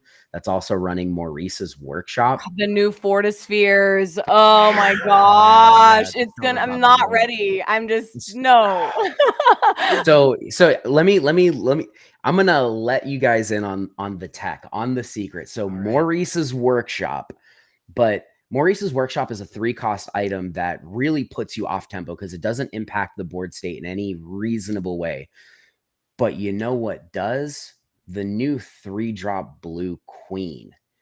It is a 3-cost 3/3 that quests for 1, but has an activated ability where you can exert her, look at the top 4 cards of your deck, locate an item, and you can put it into your hand. If it costs 3 or less, you put it into play exerted for free. So the idea behind the deck is to play the queen, exert her, find a workshop, put the workshop in play a popsicle or a Fortisphere for 1, pay an additional 1, draw 2 cards. Engines, firing, all cylinders. Wow. Oh dear. Let's take a look. Let's take a look at this for those. I'm not as professional here as the Inkwell. I don't have borderless stuff. You're just looking at my other screen. Yeah, bonkers. Okay, all right. I really like this card a lot. From a card design perspective, blue decks have typically played. I tried out the Scuttle. I wasn't really a fan of Scuttle. Scuttle's very similar to Aerial. You need to run like 20 items in the deck to like make Scuttle actually hit, a reasonable percentage of the time. And I don't want to play 20 items. I want to play like 16. And you play cards like what's her name? Grammatalo, the 4-drop Grammatalo, because she replaces herself. Queen does something very similar, has the exact same stat line for 1 less ink cost. So it's something I want to try out. I don't know that it's perfect or it's going to be great yet, but I'm really excited to play in that specific space for blue steel moving forward. Oh man, you are sending stock prices up right now on various cards. And Simba's Queens, fascinating. Gosh. Oh, we were gonna look at the bracket. Yeah, sorry, I got bracket. Yeah. No, this is great. Back to the bracket. As I look at the bracket, I'm gonna do something different. I've been talking about, I have this show notes here, and I've got all these guests lined up. But yeah, I build this as a Lorcana party. We're gonna make it a Lorcana party, so I'm gonna bring in our next guest early, so he can participate in this conversation. He might not be ready. Oh, he's pointing to himself. He knows he's ready. Let's welcome Judge Extraordinaire Googly Glimmers. He's been in the chat this whole time. Hello. One of the judges from it is me. from Atlanta. And you can participate in this conversation because you're a lot smarter than me and ask better questions. I don't know about that. It's definitely not today. I am fried. Yeah, perhaps. I can imagine you used your brain a lot this weekend. Yeah, I was the whole time we were talking about Simba dealing 2 damage to something. I was thinking, man, that would take out a hook in one shot. Are you sure? Anyways, that's a low, except for that one. No, thanks for joining us here, Googly. I've got some questions for you later about judging and all that, and I'm excited to do it. But I thought we'd bring you in as we look at Ryan's bracket here and ask him more about his win. So Ryan, this is what you look like in the top. Oh, actually, first talk about your Swiss rounds. How did that go? When did you know you were going to make it, and what were your matchups like? Yeah, so I will say this, in Swiss, I only lost one game throughout all of Swiss. Wow. Like not And one it match, That's came one game. impressive. That's really impressive. one singular match in Swiss. So I won the first. I actually have I took notes on everything. So first round I played green purple, 2-0'd it. Second round I played red purple. This was the one game that I did lose. So I won on the draw or on the play, and then I lost on the draw to like a really well-timed top deck be prepared in a top deck situation. And like he drew a rabbit into a friend's into castle, and I was like, oh yeah, cool, I drew in a long cane Zeus. And then like I drew popsicle, which got me a beast, and then he just had the Tremaine and I lost from there. Really great match. Then I played green steel, 2-0'd it, green purple, 2-0'd it. Going into the fifth round, my teammate Wonderland, Luke Wonderland, and I ended up pairing into each other. We made the decision to split games because we figured it would give us the greatest percentage for both of us to make day 2. And this is your teammate. We have to. Yeah, it's one of my teammates. So like we wanted to give us the highest percentage chance of both of us making it into day 2, which we both did. Round 6, I played green steel, 2-0'd it. And then round 7, I played purple steel, like the low tempo style purple steel list, and I 2-0'd it. Very, very hard fought games. And then for the last 2 rounds, just intentionally drew it because I was at the break point to guarantee a lock for day 2, which was the most important thing at that point. So I only naturally lost one game. And then I don't see it here, but the top 64 match, my first round in day 2 was against Ryan Miles. I don't know if you guys know who Ryan Miles is, but he's another phenomenal TCG player. He was on green steel. I was on the play. I got it 2-0 against him again. You know, we're a ramp steel deck. So like we're looking to take advantage of the more aggressive low to the ground strategies by just going bigger than them and playing things like Tinkerbell and Cinderella to really kind of lock down their board. And then from there, like the trauma starts happening. So Yeah. I end up just pairing into all of my teammates from like here on out. So Bobby McDonald, another one of my teammates. And let me preface this by saying that my worst matchup on the deck is Flute Song. And I played it 3 rounds in a row. Like it is my worst matchup. So Did you run item removal? You don't run any item removal I didn't see in your deck, do you? 2 Beast Hard-Headed is the only item removal in the deck. I used to play cards like Rise of the Titans, but I really don't like how linear and one-track focus that card is. Mm-hmm. I like having options. If a card has no application in more than like 70% of matches, like I'm just not going to play it. I'm just going to play other things and make sure I have a plan for those problematic cards like Castle. Yeah. But yeah, so I pair into Bobby. Love the man to death. Great player. This is his first TCG ever. So congrats to him for making top 32, like at this event, like first TCG he's ever played. So I end up beating him 2-1, and then I pair into my team captain. So Aaron Rubin, or as a lot may know, Lorcana Bro, is my team captain, and he is my kryptonite. So leading up to any big event, I'm always, we have like our group chat, and I'm like, boys, I've got it. I've got the sauce. I know what I'm going to play. I've figured out the deck list. And Aaron will be like, all right, let's go. Let's run some matches. And I'll just proceed to go like 0-7 against him. And I'm like, all right, back to the drawing board. Like you've crushed all of the hopes and dreams that I could have ever possibly had.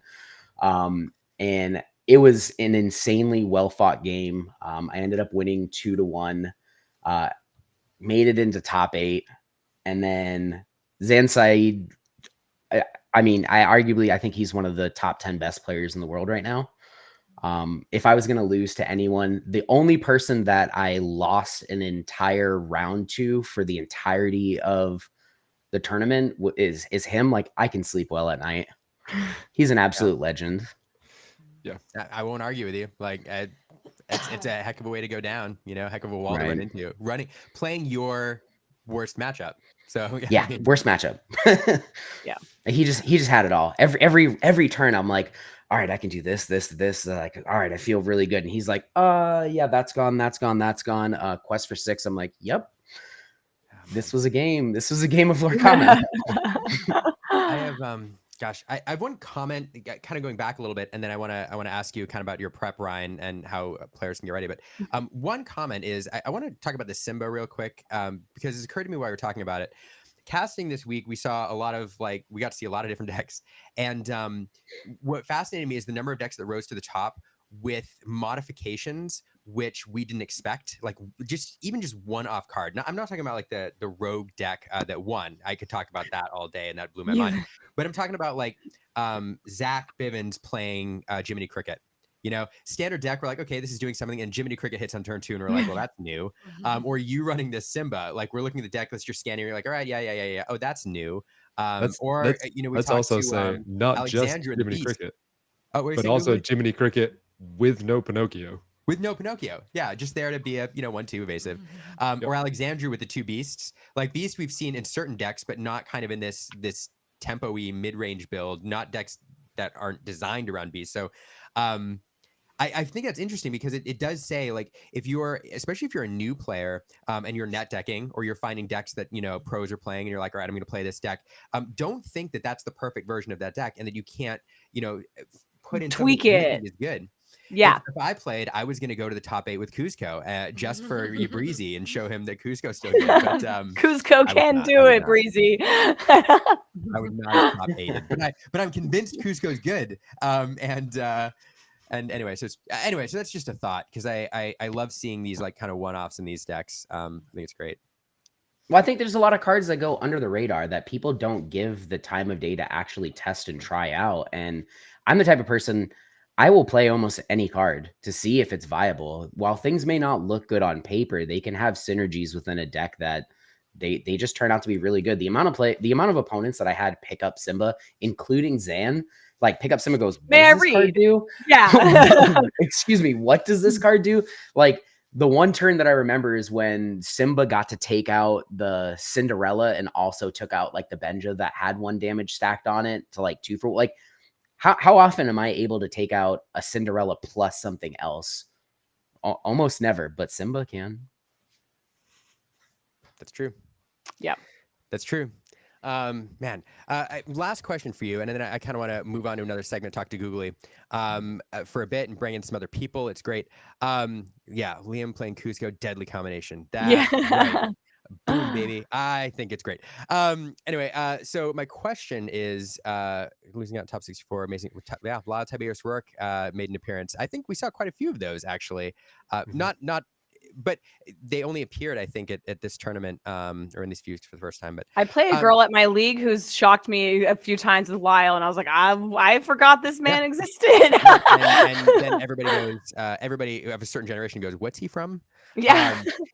But no, my question, last question for you, Ryan. So we have people in the chat right now who are brand new TCG players. Maybe they're going to their first challenge for the first time and one of the successive ones, thinking about playing. How would you recommend, people prep for a tournament like this? What are your top tips for people to get ready and go in feeling prepared?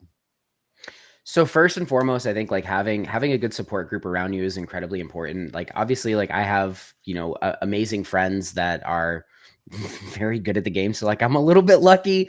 But find a group of friends that you can play with, that you can play, jam a bunch of games together.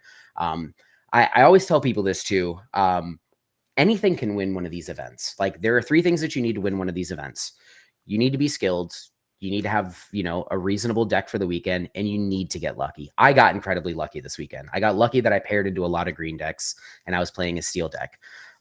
But whatever you do, don't just pick up a deck and take it to an event without testing it. I would much rather you play a deck that maybe isn't the number 1 deck of the format, but you play it 95% perfect, than play the best deck in the format and play it at 60%, because you're going to do better on something that you're comfortable with, something that you know the lines to. And with any TCG, the more that you put into it is the more that you're going to get out of it, however much time you want to invest in it. If this is something, if you traditionally played, relatively casually, reach out to someone, reach out to me. Like I'm here for the community as a tool to kind of bridge the gap between casual and competitive. If something that you're looking to do is to kind of, move into that competitive space, reach out to me. I'll talk to you. If you want to look at deck lists, or you want me to look at your deck lists, like I'm here for you guys. I'm here to try to build this community. I want Lorcana to be the #1 TCG game on this planet, because I do think from a design space, and I've played lots of TCGs. I've played Yu-Gi-Oh! I played Magic. I played Hearthstone. I've played a ton of games. This is the best game that exists right now. Wow. I mean, nobody on this stream, I think, is going to argue with you, but that's from a player of your caliber and experience that says something. So plus, no other games make these. There it is. Yeah, look at it.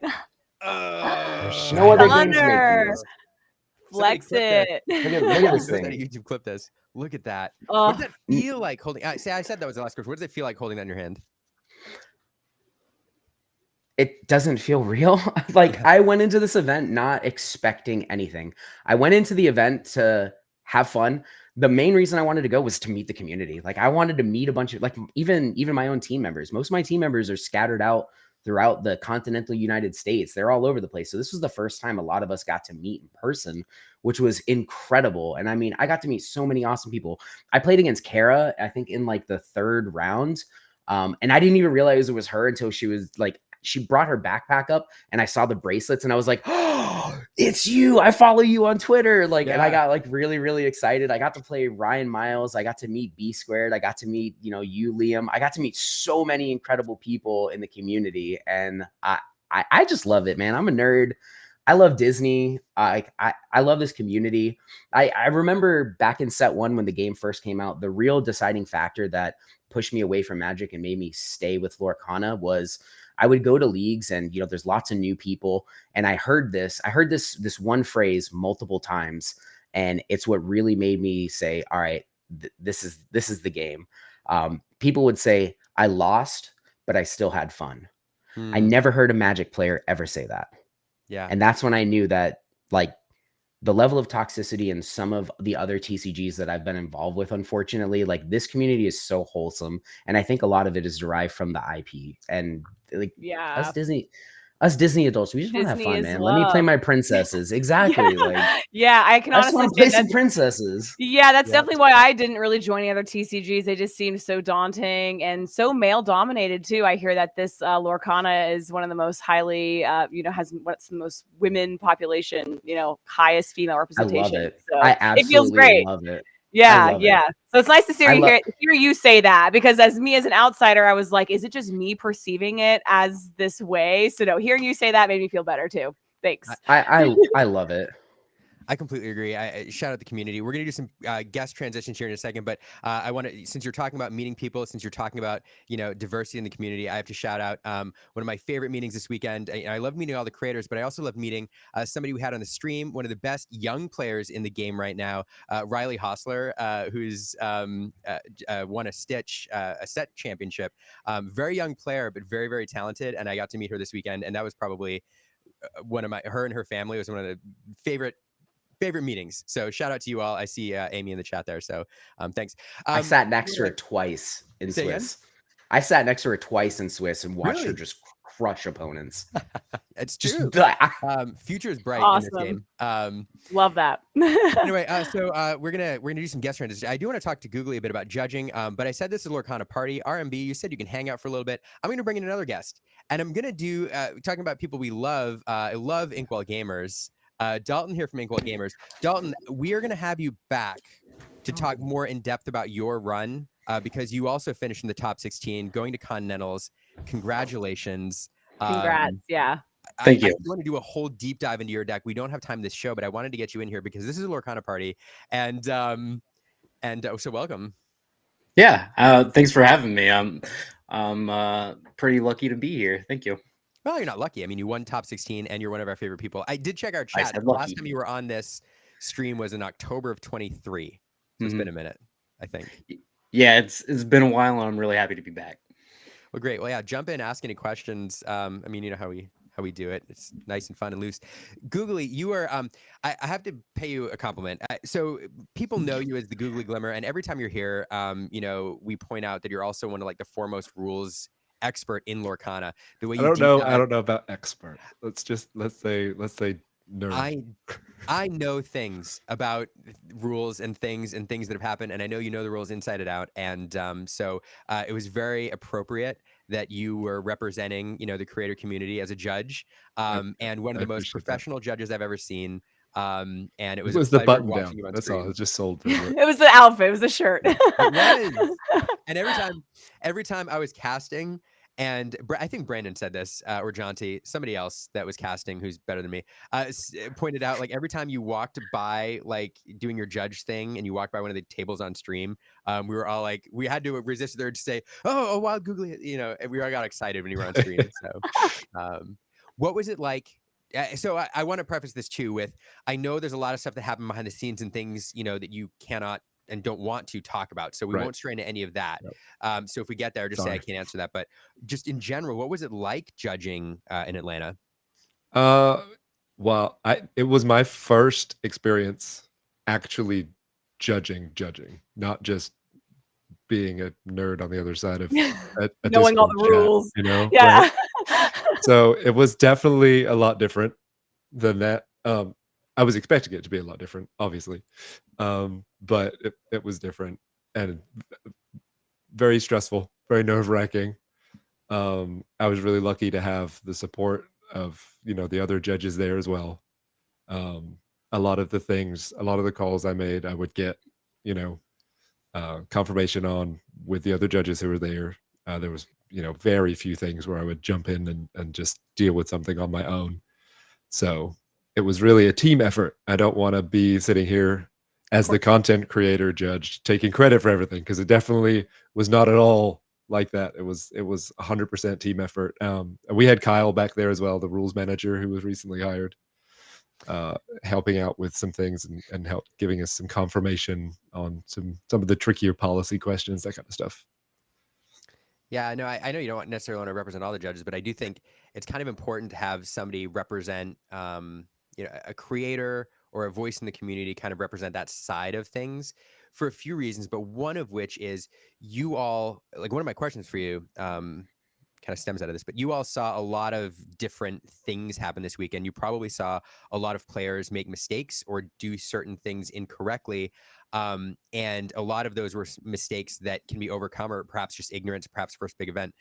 Are there things that you saw that would result in, you know, advice you would give to people going to events, like either rules that are being applied incorrectly, or common judge calls, or, I don't know, people playing too quickly?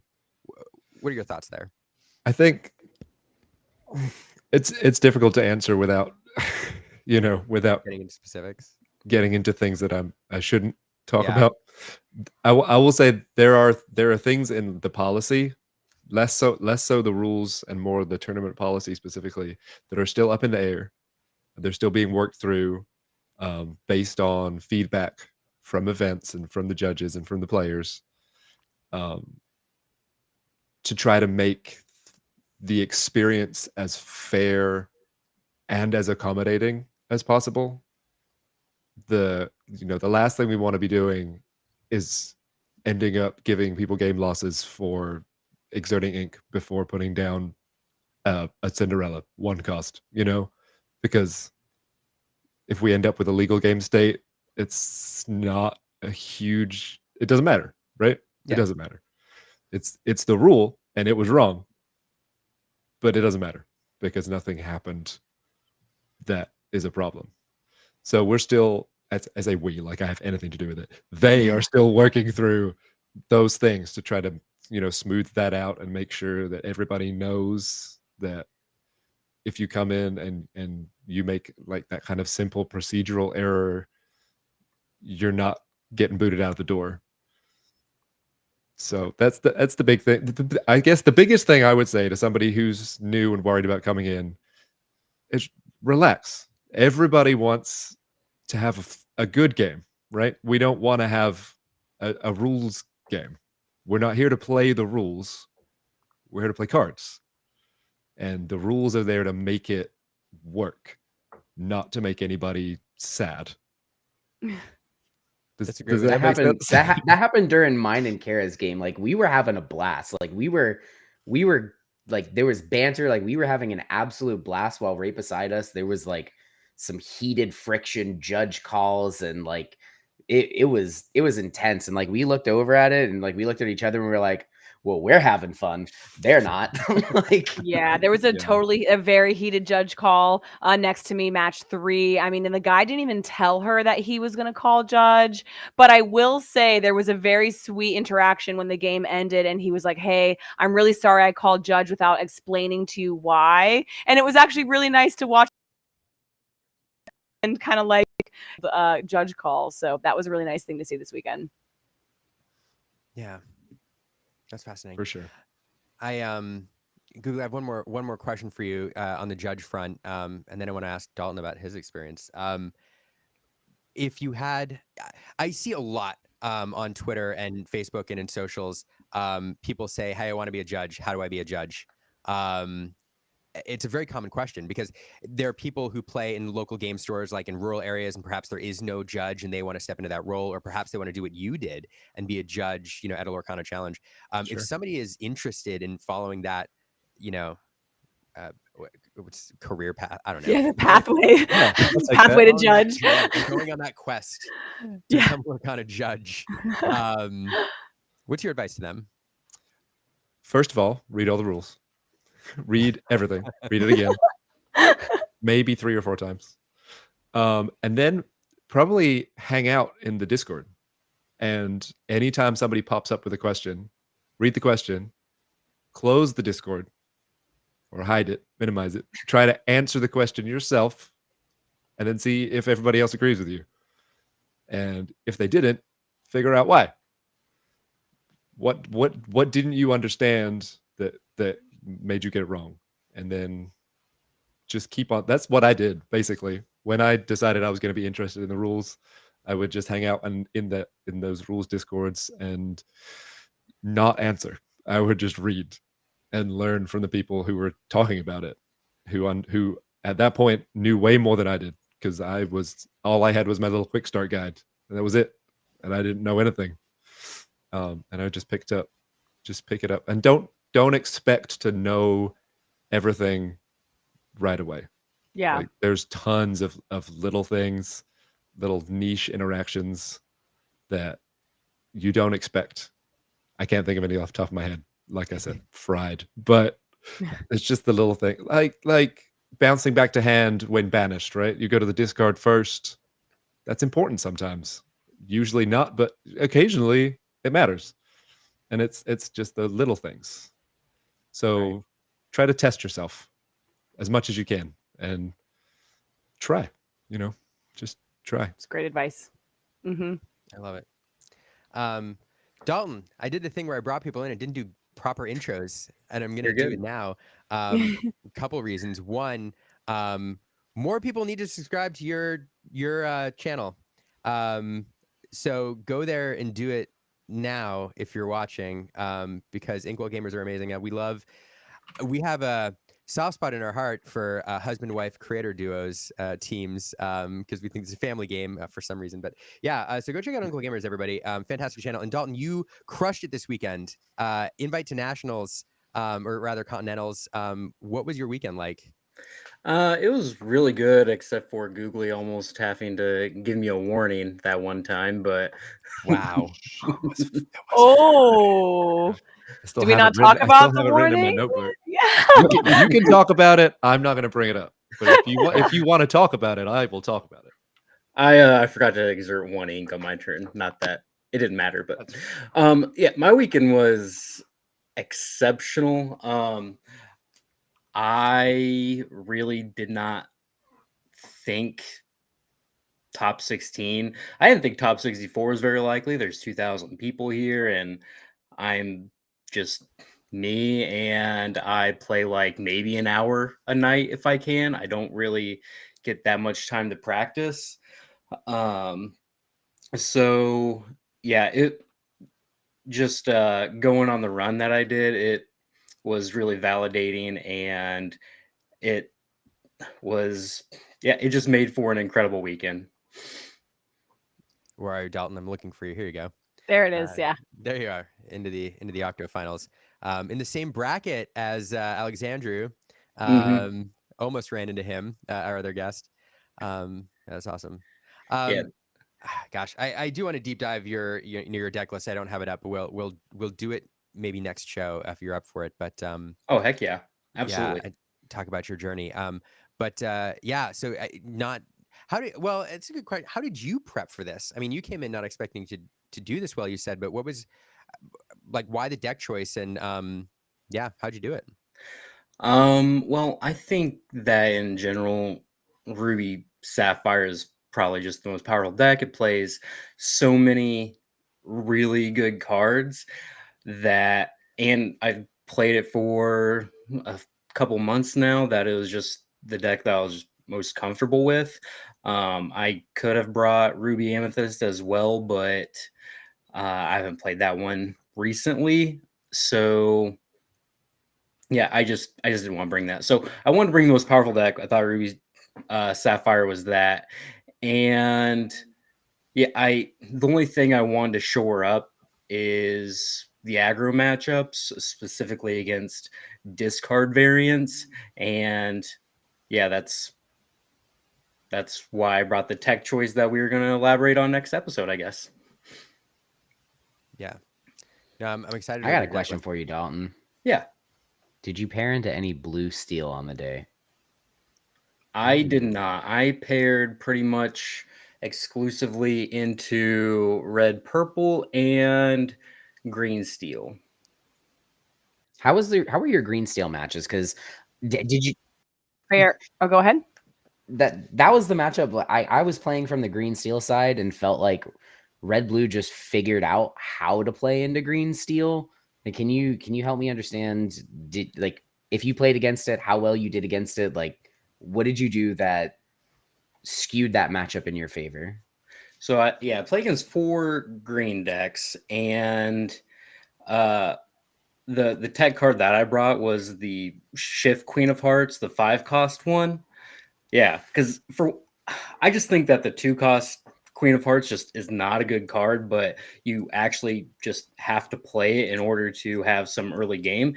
And what I was finding a lot of times is that sometimes people just exert their characters because my 2/2 or can't challenge their character, and then I can just shift and banish a character out of nowhere, draw a card. Not only that, but a lot of times they just kind of quest freely, and then you play a Queen of Hearts down, and you can make 1 or 2 challenges and draw a lot of cards in that situation as well. It's awesome with Scar. That came up in, I think, my top 32 match where I just drew like 5 cards with Scar because of Queen of Hearts. Yeah, so that card overperformed. It was even good in the red-purple matchups, just as another card advantage tool, but also it's just an inkable card in the matchups where it's really not at its best in. So yeah, that it had low opportunity cost, and I saw it had a lot of upside, and it made this kind of worthless 2/2 in your deck just a little bit better. So that's why I decided to play that one. Fascinating. So going back a little bit, I do have a question here. Googly, do you want to address pile shuffling? This was a common question. I heard this. I was overhearing a lot. Some guy was like, "Oh, it's illegal. I did it, and the judge gave me a warning." So yeah, please explain the pile shuffling. You don't have to. I know there's discussions and stuff, but yeah, if you want to, yeah, absolutely. The general idea is that pile shuffling does not sufficiently randomize a deck, so you still have to shuffle a regular style anyway, and it takes a while. So generally you do it before you start playing, but then if you're in the middle of a match or between games, you're probably not going to want to do it because it's taking up too much time in the timed rounds. That's the basics. That makes sense. Yeah. So yeah, so definitely something. It's something that's on the radar at these challenges. So if you do it like by habit, because I know a lot of game players have grown up thinking this is I do it too, Ryan. And when I do it when I have like I've drawn all my merfolk in a game. And in my head, they're all in the same spot, and I'm like, I need to spread out these merfolk. Break it up. You have to, especially with a Steel Song. I run a lot of high uninkables, so I have to break them up. If I don't shuffle properly, it's just bad draws. Yeah, but I mean, I understand the point that it doesn't sufficiently randomize, and so there's issues, and perhaps it's all in our head, right? Like perhaps just with mass shuffling or whatever. Mathematically, it should be like if you do a proper shuffle of any other actual style, then you should be unclumping. Anyway, that's what's supposed to be happening. I mean, obviously it's random, so you're going to end up with a clump once in a while, but it's probably a mental thing, right? It's totally a mental thing, but I do it too. I need someone to post. One of you guys needs to post a video on how to like shuffle with your hand loosely, because I always feel like I'm holding them too tight. I'm not joking, and I'm like, I'm shoving them like, and I'm like, you guys, and I'm watching you do it. Is so smooth looking. So please make a video or something so I can learn how to shuffle efficiently, because I don't want to bend my cards. Stuck. Yeah, and that's why I switched away from the Lorcana sleeves. As much as I love the Lorcana official sleeves, the slip technology is a term I coined. The slip technology on those sleeves, like they don't slip past each other so easily. So I had to switch to Dragon Shield. So I would definitely love katanas. Yeah, get some katanas. Katanas already heard that. slide like they're from Ultimate Guard. They slide like butter. They will make it so simple to they remind me of like the old KMCs, and I used to love KMCs back in the day, and it just they're so good if you can find them. They are very difficult to find, and they're a little bit pricey. They're usually like somewhere between 13 and $15 a pack, but they are hands down, in my opinion, the best sleeves on the market right now. Good to know. Are they significantly better than their Cortex line, which is kind of their more budget line? Way better. Okay, Cortexes are horrible. They're too loose fitting. Like I play fully foiled out decks too, and like the matte finish on the clear part, like you can't tell that a card's foil. You can barely see through it. I'm not a fan. Oh, okay. I was curious because they good to know. I think people will see Ultimate Guard and they'll go Cortex Katana, and then they'll go, that's expensive. These same company, so worth asking. Interesting. All right. I do want to go. We're going to run just a little bit over time, if everybody's okay with that. And we will not run into This Week in Ink. I can't deal with that again. I think I can only do that once a year, and I've already gotten my strike for 2024. So we just have a little bit of time left. But I keep saying this is a Lorcana party. You all thought we were done with guests. I have one more to bring in. To help us close out the show. Let's welcome Kevin from Lorcana Goons. Whoa! My goon! No way! Yeah. Dude, hello. What is up, my Lorcana goon? Hey, welcome to man. This is just another reminder to me, and I get this every single week I do this, that I'm always the least popular person on my own stream every single time. It's because we always know you're going to be here. It's not because you're not popular. You're just fair. always. I like to. You're not the surprise. You're the constant. It's true. We need you. We need the variables. You're the constant. Perhaps. We're always excited to see you. The foundation upon which this house is built. There goes the chat again. It's crazy. All right. Yeah, look at this. We all love goons. So I'm going to give you a short shrift again, Kevin, because I'm not we could deep dive your performance as well, because you also finished very well, top 32, right? 16. He's coming to Continentals. Oh, you made the top 16. Yeah. Let me rewind, edit. This is why they do on delay. Top 16, going to Continentals. So we have on this stream, we've had 4 of the top 16 players going to Continentals: Dalton, Ryan, RMB, Kevin, and Alexandru, who had to leave. So wow. How does that feel? Oh, you just muted yourself. No, I didn't mute him. Oh, he muted himself. Goons. Womp womp. There goes the hype. He might have to go into the studio There's a restream just settings. to let the audio. Yeah, I audio had up, to and do that. You have to. I had to Mhm. too. There's like a little gear settings. How about now? Yeah. Yes. You're good. There we I go. like Okay, when my what's desk up, can Lorcana troubleshoot for goons? You me can hear 'cause I me have now. no Oh my idea what gosh. fucking underside. Yes. Okay, okay. But yeah, I'm super excited to go to Continentals, Nationals that everyone's been saying. I actually lost top 16 to the person that got first place. His name was Joshua, right? Yeah. I actually lost to him. Yeah. So and like when he won, I straight up went up to him and I was like, please win because your deck is crazy. And yeah, Surprise deck. Yeah. he just disrespected sure. me, and there was so much ruby amethyst in the top cut, and I'm like, oh my gosh, this guy's gonna take it home. Like, yeah, but yeah, congrats to him, and yeah, Continental, super excited, man, crazy weekend. That's super crazy. And we might have to have you back next week as well. I think I don't want to promise anything. We're going to try to get the champion on next week or the following week. I think we may have that lined up, as well as the second place finisher. So we should have a good show in the next couple of weeks to talk through that. We'll be in set 4 meta, but we're going to go back and talk about this. So yeah, that deck was crazy. Did you know what was coming when you sat down? It's funny actually. So in my top 32 match, I finished my top 32 match, and he was still playing his, and I kind of peeked over and I noticed a Chernobog and a goat on the field, and I was like, oh my gosh, no way is this in the top cut, because in the morning the deck lists were released and there was this whole issue with PPG, so none of us saw Amber Amethyst in the top cut. I just assumed it was whatever was there. So when I looked over and when our matches were done, they were kind of close to being at the same time. I went up to him and I was like, hey, like, are you playing the Bjornfot deck? Because that's how I recognized it from the TIBC tournament, right? And he was just like, it's like that, but it's different. It's a little different. And then I was like, I didn't see your deck list on the thing, so I don't know what it is. And he was like, yeah, PPG messed it up and this and that. And he was telling me like, I run Fairy Godmother, I run Cinderella 1-drop, and I was like, that's crazy, dude. And I literally told, and I was thinking in my head like, please don't pair me up against this guy. And then next round, I pair up against him, and we just start laughing. And then I'm like, I can see your actual deck list, so I can see what you're really cooking with, dude. And then yeah, he gave me his deck list, we exchanged, and reading his deck list was like shocking, just straight up shocking, because I'm reading cards that I haven't really seen in a while, cards that I had to literally turn to the judge, which was Manticore. I looked at him and I was like, can you pull up what Fairy Godmother does exactly? Because I haven't seen this 3-drop card in like a format, So You guys want to know a secret? Yeah. I had to look up a card too. That's right. Dude, like, yeah, super spicy when the judges got to look up the cards too. But man, definitely interesting.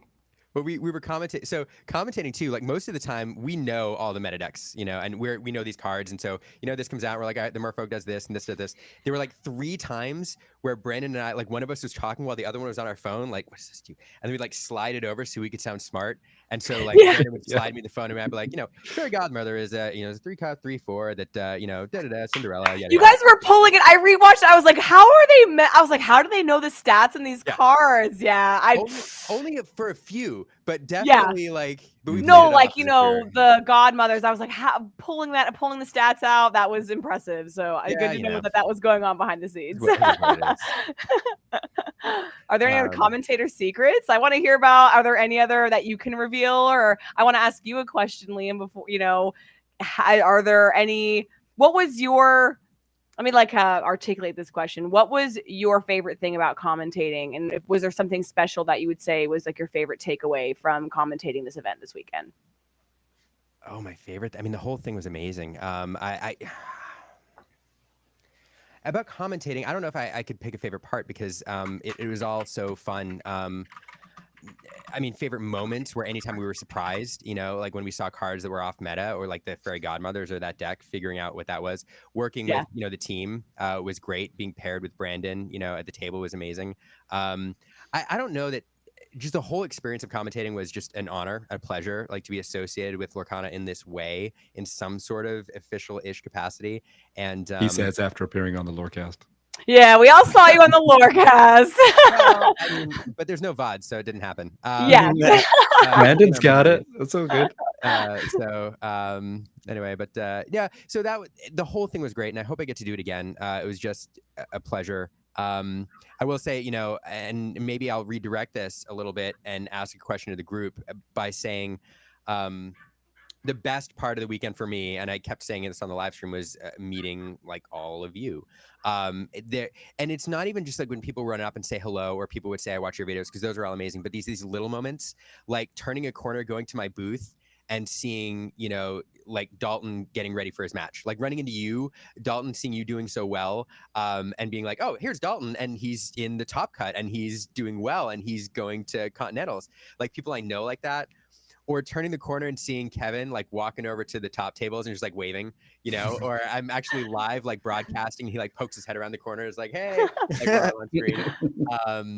Those moments. So it's these like friendships and among people that I know, like all of you, or even, you know, fans of the channel or subscribers or people who have watched a video, you know, coming up and saying that they've connected with what we do. And that was the best part of the weekend. So I don't know that I could pick a particular best part of casting because just the whole thing was surreal and amazing. But for the weekend, that was my favorite part. And as we kind of get close to closing, you know, here in the next, you know, 10 or so, 15 minutes, I'm going to open up and ask the same question to you all. What was your favorite experience or favorite part of this weekend? I'm going to say the same thing. I mean, I was stunned by how many people knew what I looked like because I don't really engage in that way. But I've been on the live streams a couple times. Yeah. And if you've been on This Week in Ink, everybody knows what you like.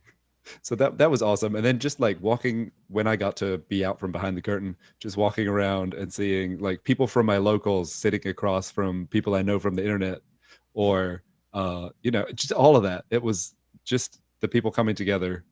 It was great. Yeah, I thought it's funny. I thought I had recognized you googly, but I didn't want to say anything because like I was nervous for my match because it was a feature match, and at the same time I didn't want to feel embarrassed if I got it wrong. So I was like, I'm just gonna ignore it till after.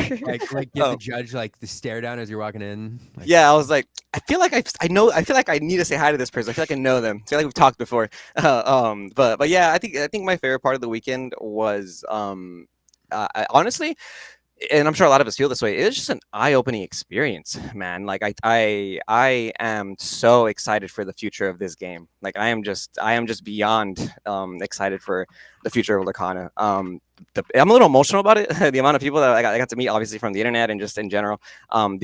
Playing like I used to play other card games, and I bubbled so many events. Like I've never made a top cut, and I've always told myself like why. And then I quit card games, and now I came back because of Lorcana, and this being the first event really got me like super into it, and you know, I feel like it's the beginning of a really beautiful thing for a lot of us. So I'm just super excited for the future, and I think the best part of the weekend was getting to experience something just brand new in like a TCG that I've never experienced before. Absolutely. I'm going to also agree. That's my favorite thing about this weekend was it was really an eye-opening experience overall for someone like me who's very brand new to the community and TCGs and big events.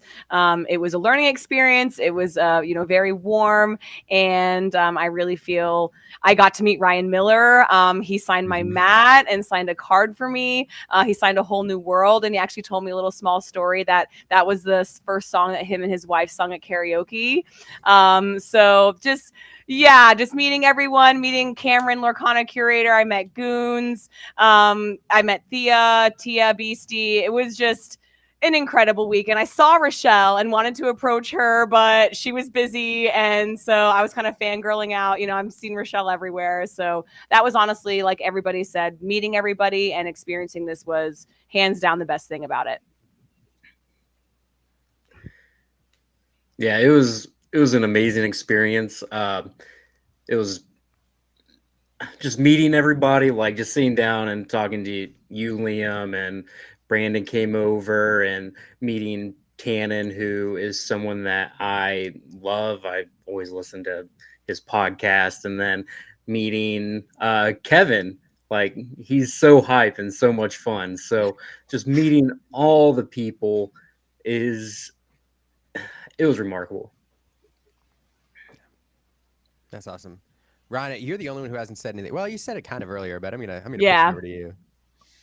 Okay, so like there were so many instances, but I wouldn't say that this was the best one, but it's something that I do want to call out.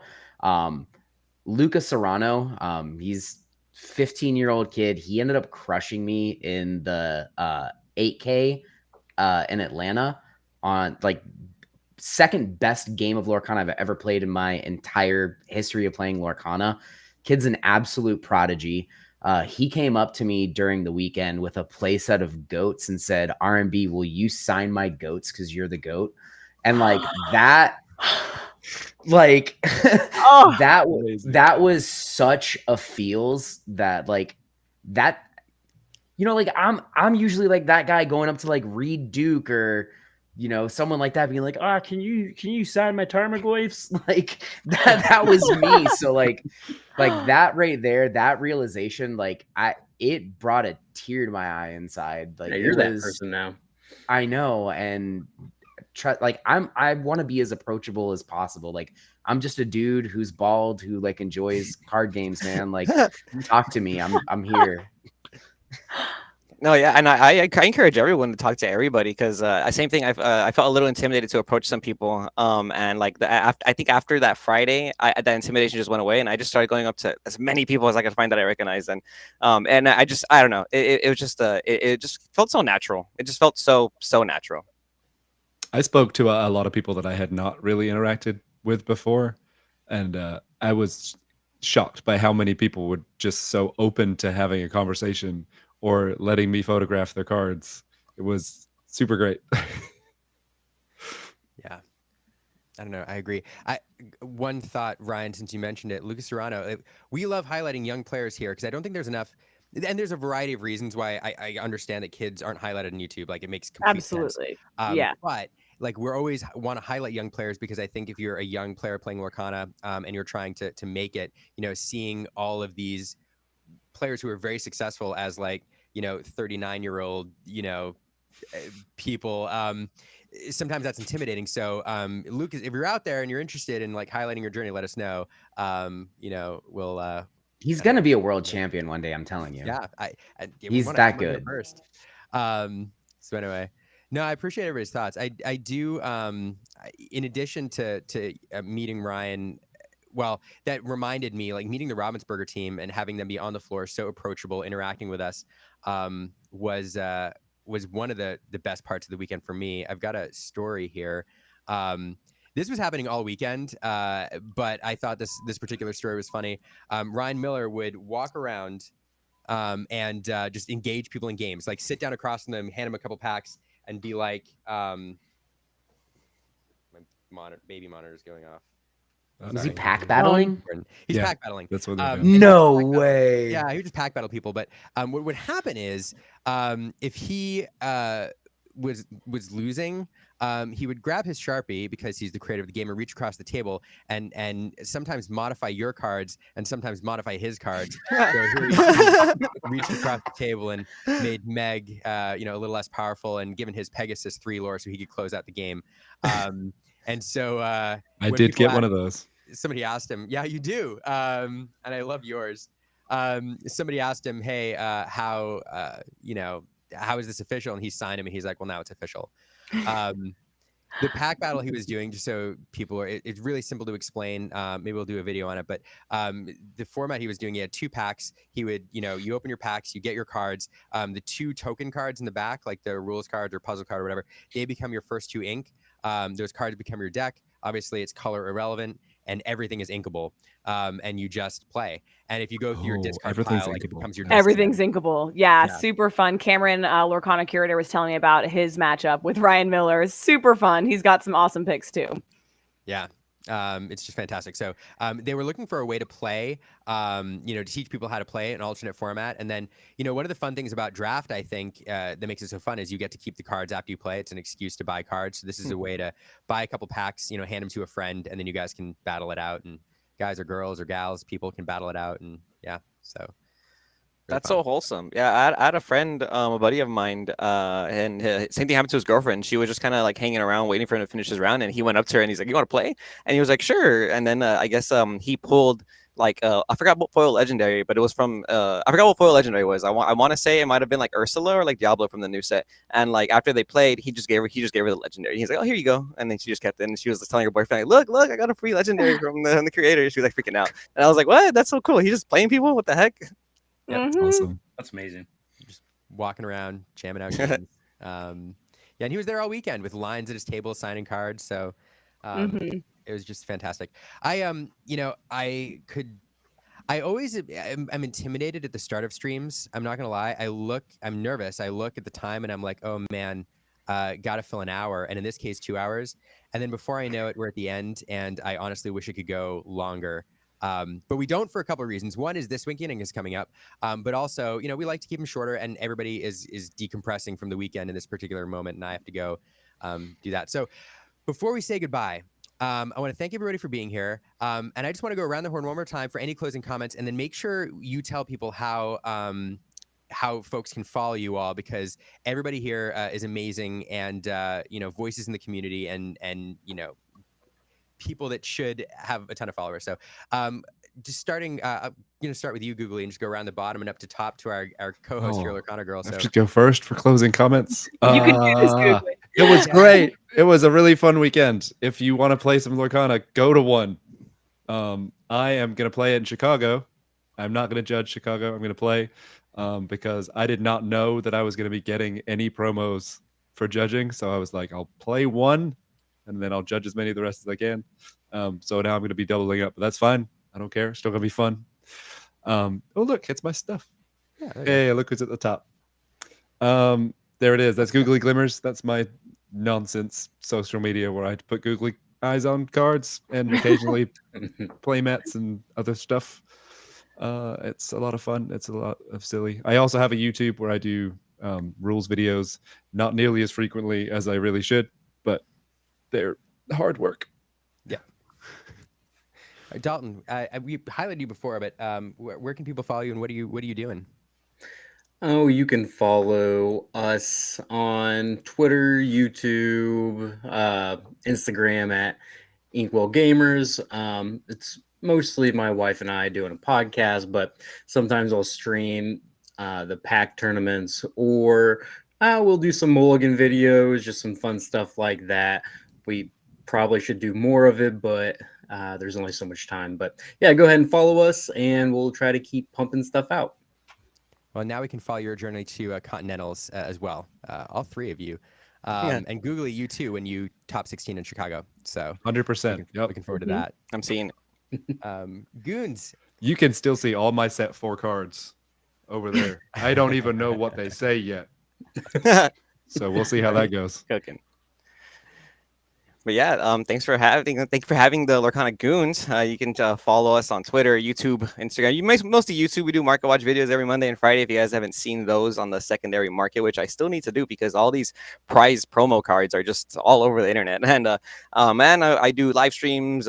We cover tournaments. I try and do as much as possible. But yeah, I look forward to Continentals. Look forward to the future of Lorcana. Shout out everybody who supported all of us, not just the Lorcana Goons, but like all the content creators, all the players, because I've been seeing just constant posts online, and it's just wonderful. It's magical weekend. So I see everybody in the comments too, so shout out everybody. You guys are the best. You guys keeping us going. Yeah, agreed. Ryan. Yeah, so I stream on Twitch pretty frequently, twitch.tv/r__m_b, and you can catch me on Twitter at r_m_bx. Can't use my actual name in any of these because like the initials apparently are super popular and just taken by other people. So I gotta kind of switch it up. But if you guys see me in person, like come up, say hi. I'm just a guy. I put my pants on the exact same way as everyone else. I want to hear your stories. I want to know your names. I want to shake your hands. I echo that completely. Thanks for being here. And Lorcana Girl, thanks for hanging out with me this whole 2 hours plus. Thank you. It was truly my pleasure. I was really happy to be here. Definitely would love to do more of these, and I have some more things lined up in the future. So if anyone wants to follow me, I'm mostly stream on Twitch occasionally, pack openings. Usually I used to cosplay on the last Friday of every month, but my house got hit with a tornado a few weeks ago. So I've not been streaming. Yeah. So you follow me on socials, you know that we had a really bad storm up here in North Florida. So not streaming as much, but please follow me. And if you guys are new players, and I hope that after today you saw that these professional pro players are kind, they're willing to share their tips with you. Please do not hesitate to join this community because we want you here, and it's always going to be warm and welcoming if you find the right people. Yes. So now, if you've watched the stream tonight, you're new to Lorcana, you've got a rules expert you can reach out to with Google Glimmers. You've seen 4 players who we know are going to Continentals, who you can follow their journeys. You can talk to them, reach out to them, ask them for advice. These are all very open people with their knowledge. So reach out to them. And a couple more things. One, we don't have a trivia giveaway this week. We've done that the last few weeks, and I've still got a few playmats to give out. So this week, Marshy, if you're still here, you were in the chat for a while. You said you're new to Lorcana, going to your first challenge or competitive event, or whatever. So if you're still here, send us an email. I'm going to send you a playmat. If you're not still here, I don't know. Maybe somebody will tell you about it. But email us. There it is. There's one. I have a few of these left. They're beautiful. So Marshy, send me a note. And last thing, Thank you for mine. if you're, yeah, it's beautiful. Isn't Marshy's here. Oh my God, no way. Yeah. Yeah, congrats, Marshy. All right, Marshy, send us an email. I'll get these to you. They're 1 of 100, and they have stitched edges. It was the first thing Joe said when he saw it. So, last thing, thanks everybody for watching. If you're watching on YouTube, go ahead and subscribe. If you're watching another platform like Twitter, like a lot of you are, it's the new place to live stream, I guess. Wouldn't mind it if you head over to Instagram, you can go there too. YouTube, hit subscribe. We do this every Monday. We've only missed a couple over the last year. We have parties like this, or at least a couple awesome guests on who are more interesting than me. And we do the occasional video. So thanks so much. But until next time, definitely go check out This Week in Ink, premiering here or starting here in about 4 minutes over at the Inkwell. Until next time.